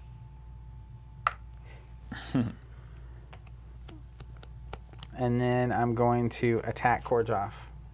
No response. First reaction, crippling precision. Okay. +1 attack, and if I hit you, you get slowed. You got it. Clear mind, +1 attack. You got it. Am I good? Resolve them. 7 +2. Make it 10. You got 'em. And I draw 2. The last action, I'll commit a card with a chemo. Right on. All right, resolution time. Oh, I lose. You think so? 2-2. Oh, these guys are gone. It was the chasm. Yeah. Number 1, nothing happens. Another one, nothing happens, but you do spawn 2. Mm-hmm. Just gonna be a 9-card pile up. Yeah, this one's the call of the pack is like, where are you? Okay. Ah. Number 2, let's see what Kanui pulled in. Just a 1. Oh my God! Thank the maker. A chemo. So it was like I have to kill you. If you dodge out of the way, it's really bad. Yeah. Because I take care of the thing. That was a gambit, and then it's like I draw 2 from killing you, assuming I kill you, and I need a 3. I only got a 2. So you win by 3. 5, 6, 7. We each have 3 heroes. Which have 2 heroes, or I have 2, you have 3. Oh, I thought we were equal on the hero count. All That's right, even so better. I have 5, 6, 7. What's your number? 5. Oh, with the card. Yeah. So I'm at 8 with the card. And I'm at 5. All right, so win by 3. Woo! Draw a card. And then I get the dome. You get the dome, yeah. Dome on. And she's gone, right? That's the correct thing. Yeah, she's gone. She's coming back. Lord of the ancestors here. I have to place an extra friendly minion? That's actually awful. You don't oh, have wait, we spawn. You don't have to. Yeah, we do spawn. Okay. Yeah, his thing is place him next to the friendly minion. Or he can stay where he was at. Yeah. Let's bury him in here. Yeah, you actually won't be able to do that. Oh, I have to do this then. To make it where I can play it. Where you can play him, yeah.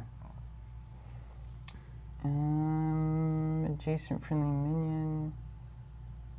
Actually, so because they snap, these guys get replaced. Right? To try to get as close as possible. Well, you win that side, so you technically place him first, and then I get to play fun games. So you do you. That happened. Where I the can't timing place really there, I can't matters. place there. So then we just go. Well, we can go anywhere we want, can't we? Lock him in a battle royale. So that's 2 away, and that's 2 away, and that's 2 away. That, and probably this. Great. Is that? Ooh, that's 2 dragon punchy. Hold on. There's got to be a way to not Queue get 'em dragon up? punch that bad. That's you can only get 4. Any dragon punch that I see, at least. All right, let's try that. Yes. All right. All right, so I'm going to have to put him here. And technically, before I do this, he was here. That was the problem. He was standing there. Yeah, that makes sense. So then you have to put it So I actually in have to put it that spot. either here or here. Here's probably better. Yeah. All right, so then I spawn my 2, Mm-hmm. which can go here. Then I win the middle, and I can place him there. And then let's do some things. Spawn a minion. Here. Punch a minion. Spawn a minion, punch a minion. This one. 2 Okay. +0. Got him. Then we'll move a minion. I'm gonna start pushing that lane. Yes.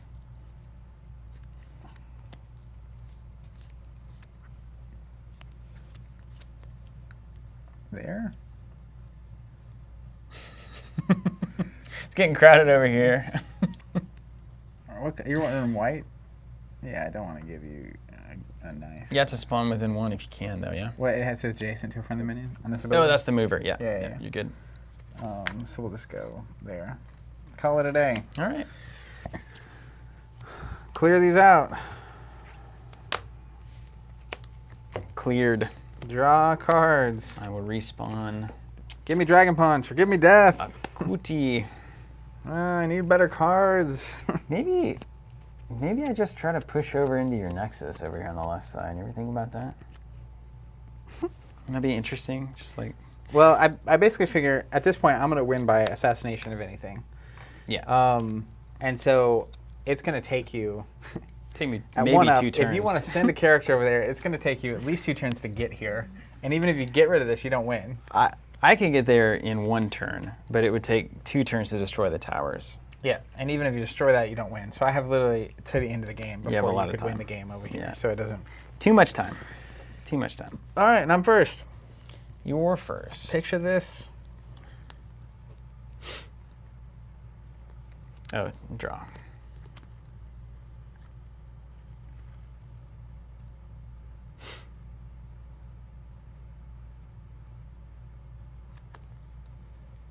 And her health's at what? Where she is? 15? 16. I was like, 14's crazy, Dan. So only a few are at 14. 16. Sweet 16. Wow.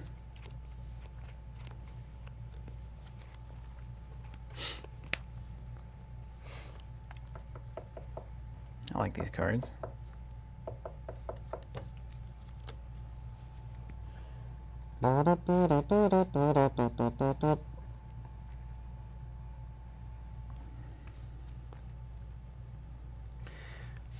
White and blue, what are your movement abilities?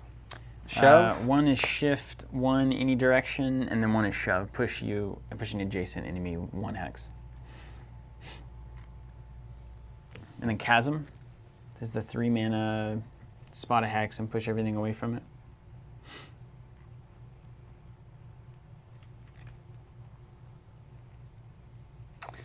All right, let's go with Aqua. Okay. He's going to worship. You got it. Pillar Town. Pillar Town. And Pillar then Town. he's going to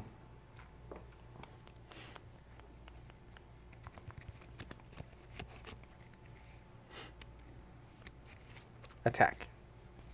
Here.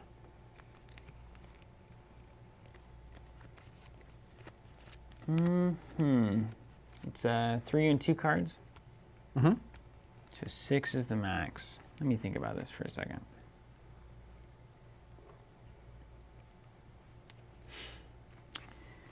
You know, I think this is the right time. I'm going to try to play her alt. It's called Dance of the Predator. 3 costs is move her 3 hexes, then deal 2+ damage to an adjacent enemy. If she's shapeshifted, repeat it an additional time. She's not shapeshifted, so it'll be a move 3, 2+ to an adjacent.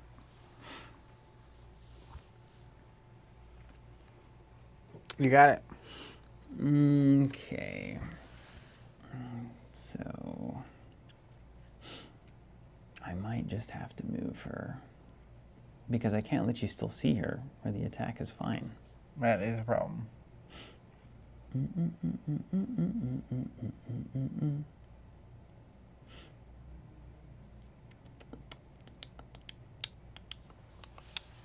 Because I just can't die. That's the #1 rule of this here club. A fight club? Mm-hmm. Don't die.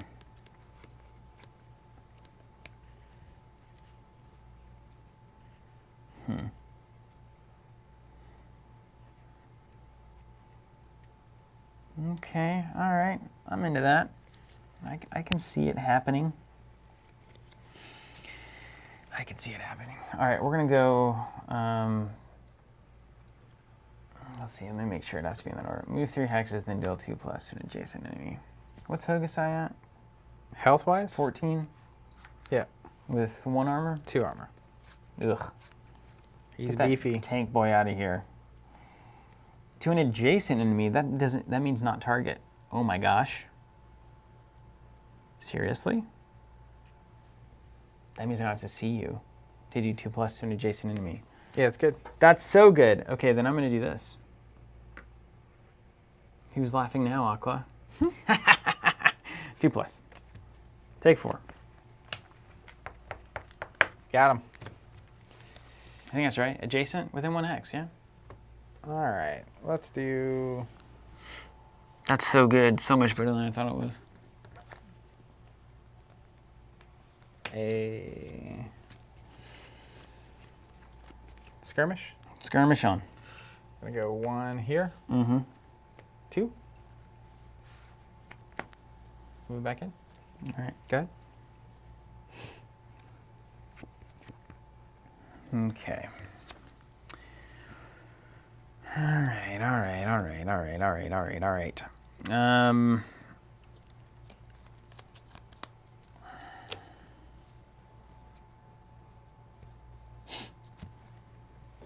Okay.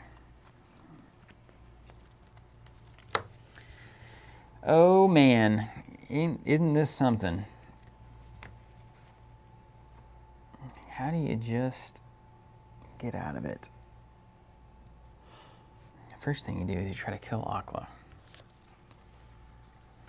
Would be good. This is something that needs to happen. This is something that needs to happen.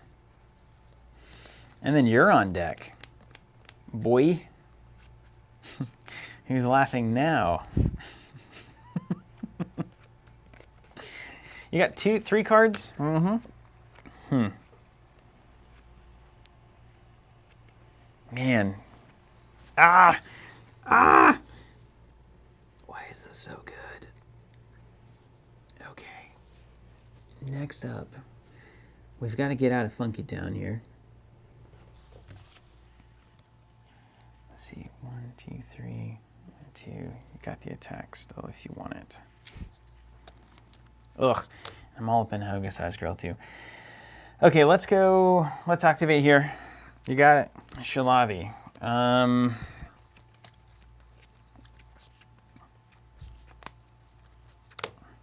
Let's go 1, 2. Mm-hmm. Target here. Target Aqua? Mm-hmm. How many? 0. Ah, you skirmished? Just skirmish, yeah. Then let's attack Aqua. Any reaction? 4+2. You got it. Take 6. He gone. Yes. Killed him twice. Killed him twice. That's right. I told you. Yeah. He's a butter. He's the squishiest there ever was. And then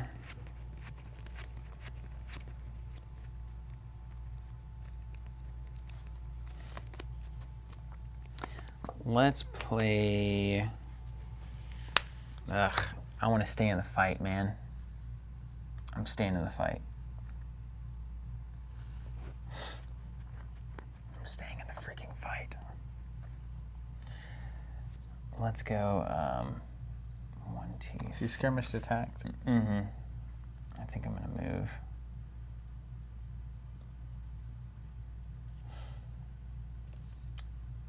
Yeah, I'm gonna move. 1, 2, 3.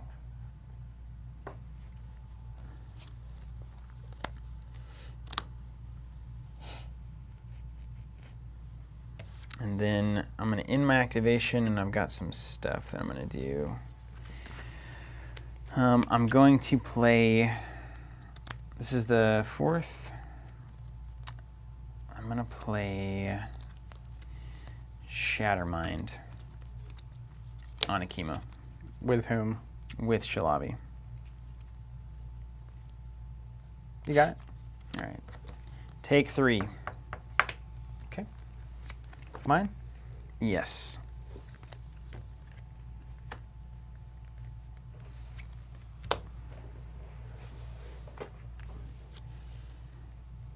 Let's dance a chemo.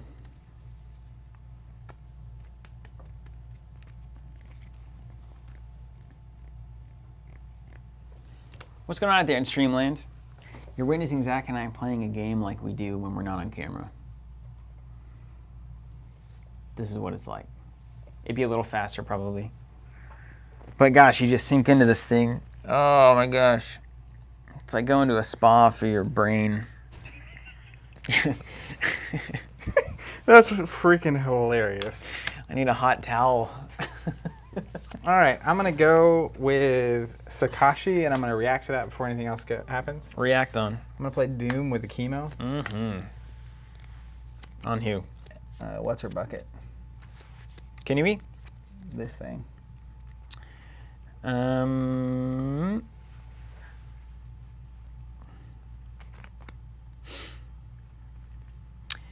I'm going to react to that. Oh, yeah, you are. I'm going to react with a Nightmares Incarnate, targeting a chemo. You got it. All right. 3. 3. Okay. And then attach the top. Mm-hmm. Wish that was a lead card. All right. Sakashi's still going. Good old what's her bucket? What's up, Ben? I'm glad you're enjoying it. This is a Royal Rumble over here. I'm gonna move with Sakashi. I'll allow it. Mm-hmm. Then he's gonna worship, targeting. What's his worship do? Marks, but then I deal 1+ damage to an enemy minion adjacent to the marked hero. Mm-hmm. That's good. Shalavi, 1+ here. Yeah. 3. You got him. And then Sakashi will shoot Shalavi. Sakashi will shoot Shalavi. You got it. Okay. So it's 3, 6. 6, huh? Mm-hmm. Okay.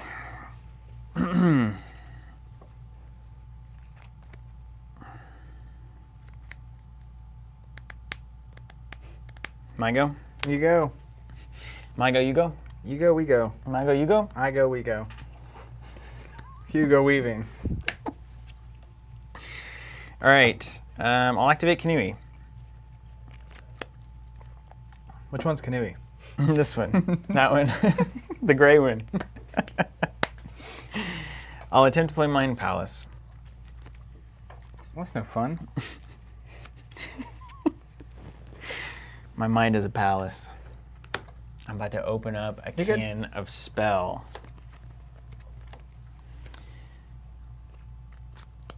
Attempt to play Presence.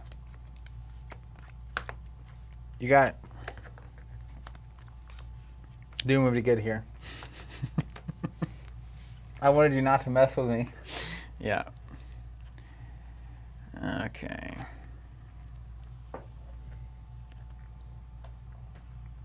We're on what, the 4th round here?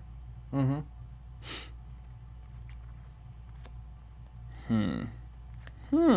That's interesting. Okay, I'm gonna discard both. See if I can hit a. You're going for downtown Leroy Brown. For downtown. Now I could, let's see, 3, 4. I could leave the +1 and then do a skirmish to at least guarantee 1 damage. Take you to 6. And then hope for the best. And then 3. And then, well, the rest is history. All right, attack. Akimo. So 3+. 3+. You got it, man. 3+1.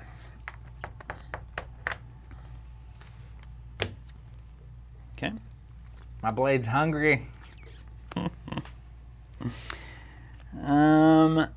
Then Yeah, Mind Palace is doing work. it's doing serious work.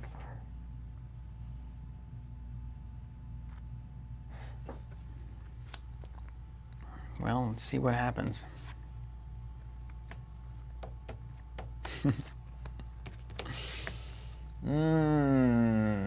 I could try to skirmish for an ulti on top.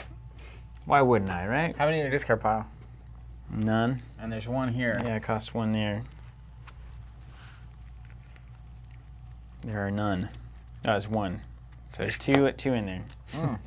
Second action, let's skirmish. You got to. Just flip it. Let's see what you get. 1 1. damage.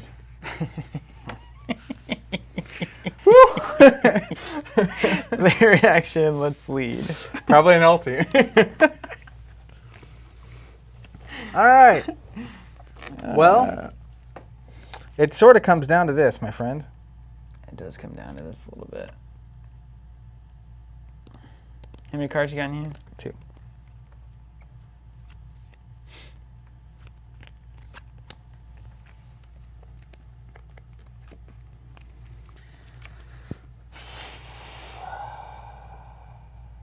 You can't do 8, right? Or can you do 8 if you're disarmed? It gets harder. Yeah, sure enough. Ben Sweeney, this is a good question. What are your thoughts on neutral cards? I'm trying out Mind Palace for the first time today. It's obviously doing a lot of work. But I had 2 in my opening hand. No, I had 1 in my opening hand I didn't use, and I drew into a second one. And it happened to be working really well on the Doom that Zach was doing, which was handy. And it was able to, I had a potential of round 1 Shattermind, but it was also more or less dead in a lot of matchups. That Mind particular, Palace? yeah. It's also, you're leading from top of deck. It's dangerous Mm-hmm. that can be a thing that It happens. is dangerous, yeah. All right, I'm going to go with the chemo. Yeah, you got to, yeah. He's going to skirmish. So they don't get shoved out of the way by what's her bucket. That'd be the worst. If I went to attack you. Anyways. Well, let's find out what's about to happen. I am the Tim. What do you mean by other shipping options? What are you looking for?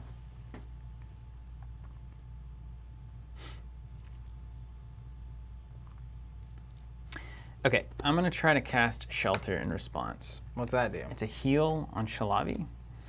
So I'm targeting Shalavi. It's going to heal for remaining mana +2. So I have 4 total. 1, 2, 3 has been spent. So it'll be a 3 hit point heal on Shalavi. You got it. All right.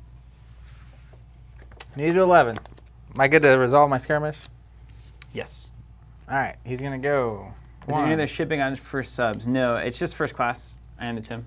It's equivalent to priority in every way, and not every way, but In the U.S., from where we're at in it's like Tulsa, 99%. almost all orders show up within 2 days. Yeah. All right, I moved and I'm flipping. Yeah, flip on. Big ol' 0. Yeah, that makes it harder. Second action, let's attack. Okay. Do you have any reaction? No. All right, 4 +2 cards. +2, make it a 6.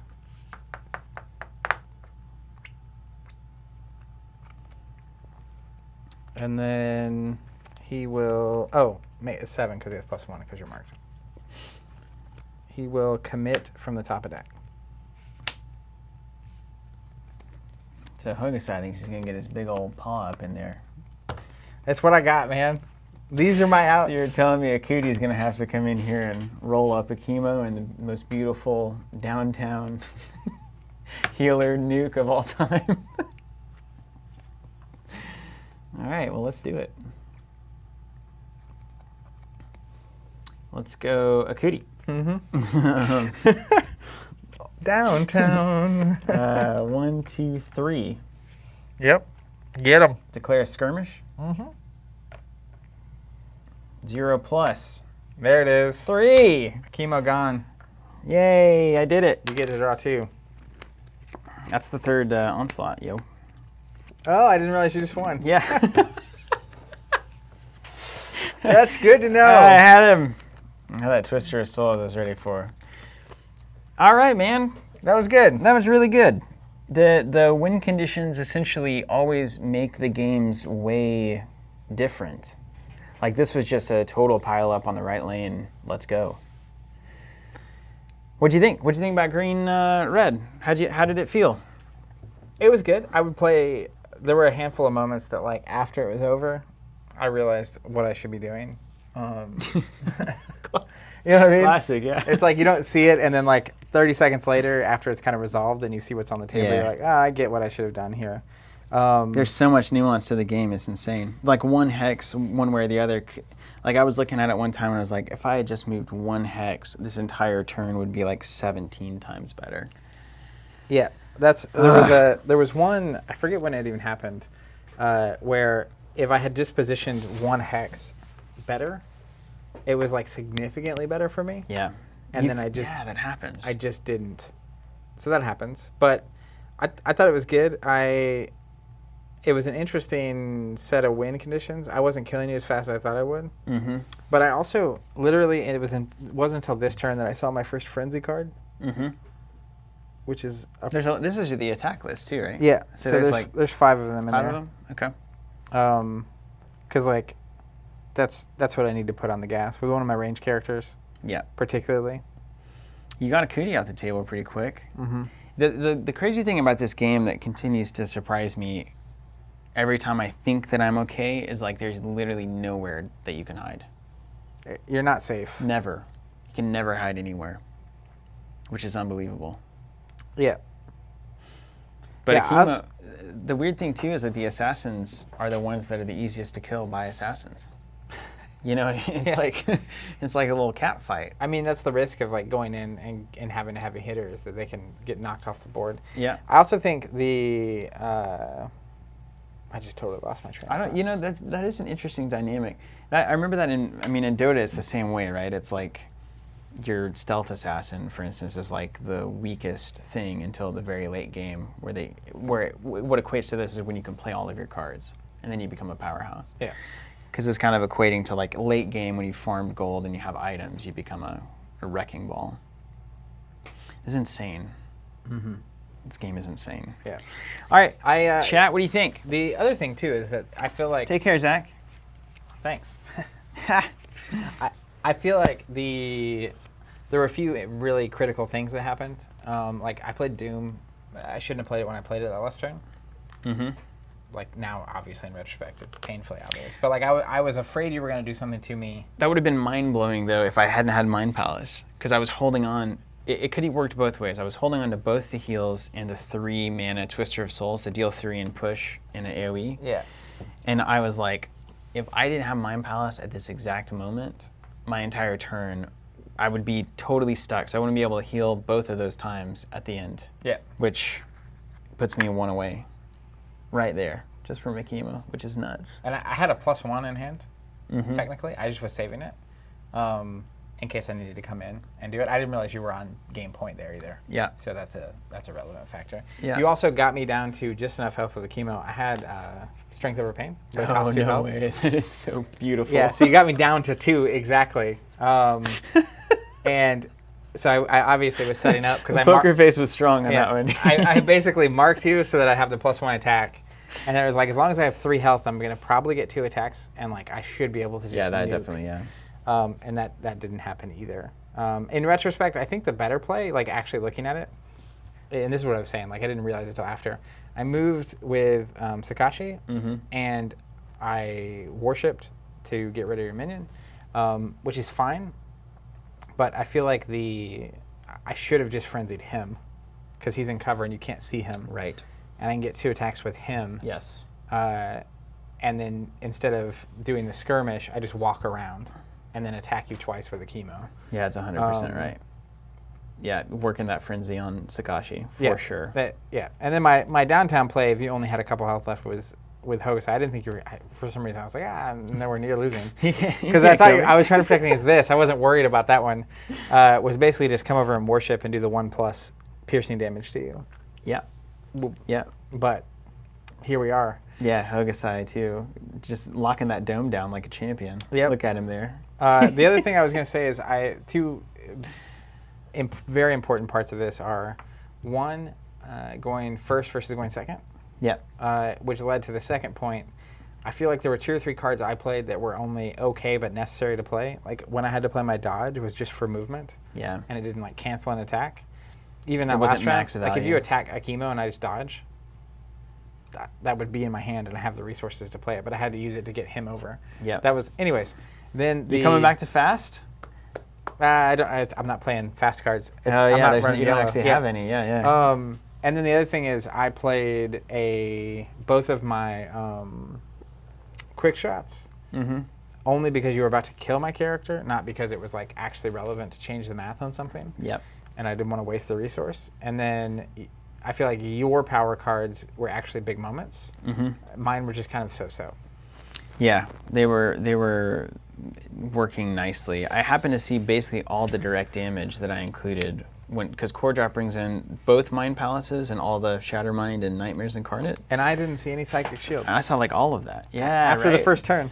I was like, man, if he Psychic Shields this is going to be mind blowing. Yeah. And then it's like, oh, sweet. Just do 9 to 12 damage in a game. That's nice. I didn't though. No, you didn't have it. Yeah. You didn't have it. But if you had, just imagine. Imagine what would have happened. But no, I think it's interesting. I would be excited to play the push list at some point, and then even this list again. I feel like with all these games, I need to get 3 or 4 games in with the list before I feel like I'm doing it right. The thing that I'm interested in too is like Shalavi is an assassin with a minion killing ability. Sakashi is an assassin with a minion killing ability. So if you could run like all things that can kill stuff and kill minions, that seems like the best of us world. It also might just mean that like they, by their very nature, like you have Sakashi anchoring your list, which I think is correct. But is there a world where bringing too many redundant roles is actually going to hurt?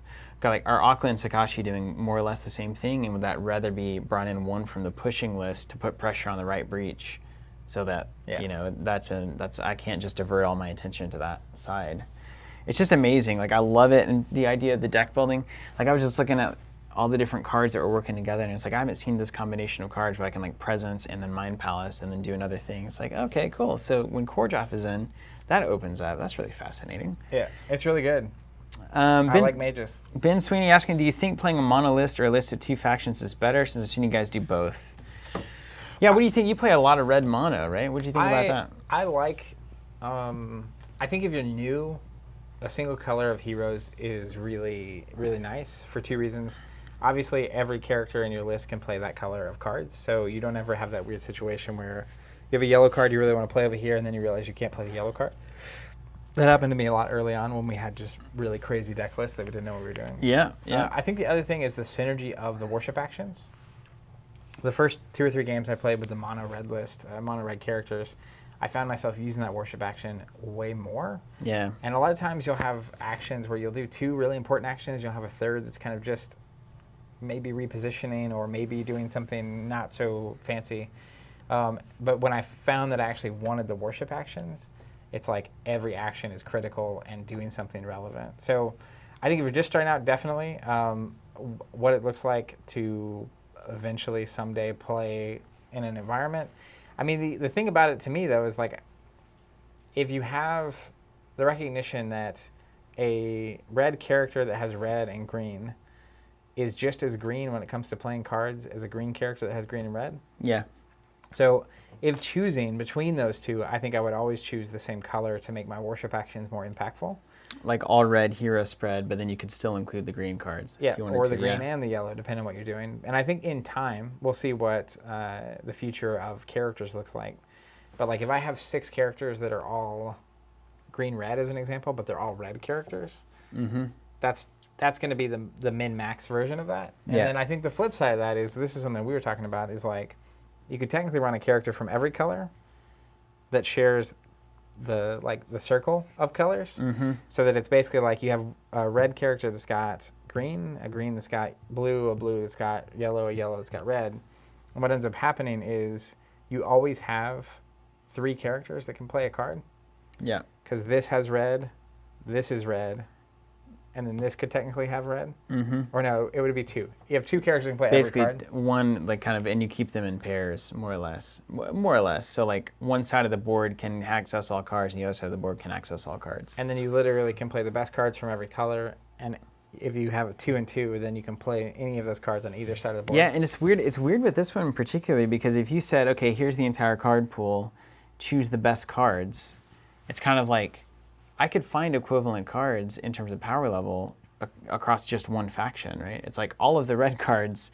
It's not like if I swap this red card out for this green card, my deck got way better. It's like it's just a little bit different. So it's normally when the color pie is divided into very definite, different tactics that you have available to you, it's like, okay, I'll bring in that or I'll bring in that. But there's only a few. Like I think Presence for blue is like doing something that nothing else in the game can do. And And I think like red adding frenzy is kind of a part of there, although green has a little bit of it. I haven't seen anything like presence and sinkhole are probably the two biggest ones that like, if you could bring those in from out of faction, those are really strong cards to have in your deck. Yeah, but even then, like you literally could run 2 red characters and 2 yellow characters and have the yellow characters both have blue and have the red characters both have green. And you have the same math going on, which is like 2 characters that can do... Anyways. That's true. That's very true. But you would have to run like a rainbow like that. You have to have a really good reason to me to be playing a hero of a different color. I think that's just true. So start mono and then am I bringing something in for a particularly good reason? Now, like these lists where we're doing like I'm running all the red-green characters, that's kind of the same thing to me as going mono in terms of every character can play every card, but the worship actions aren't as synergistic. Yeah. So that's really the difference there. It is the difference.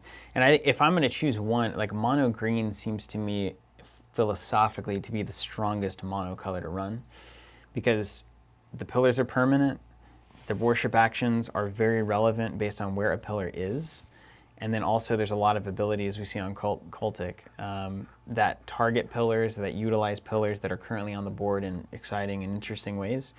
So because those pillars are staying around the board the entire time, kind of similar for Nupton. Nuptons with the illusions, usually you get a bonus for being able to see a certain illusion, but with green it's more like if they're next to a pillar or if a pillar's around, it's not a certain pillar, you can do something great. Any pillar.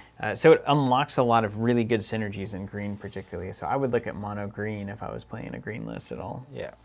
Yeah, it's interesting. I mean, and who's to say? It's so early in this game's history, and there's so little out, ultimately. 1 expansion for each color, plus the core set. I mean, we're in the early days. I think eventually there will probably be lists of both for all those varieties that are great.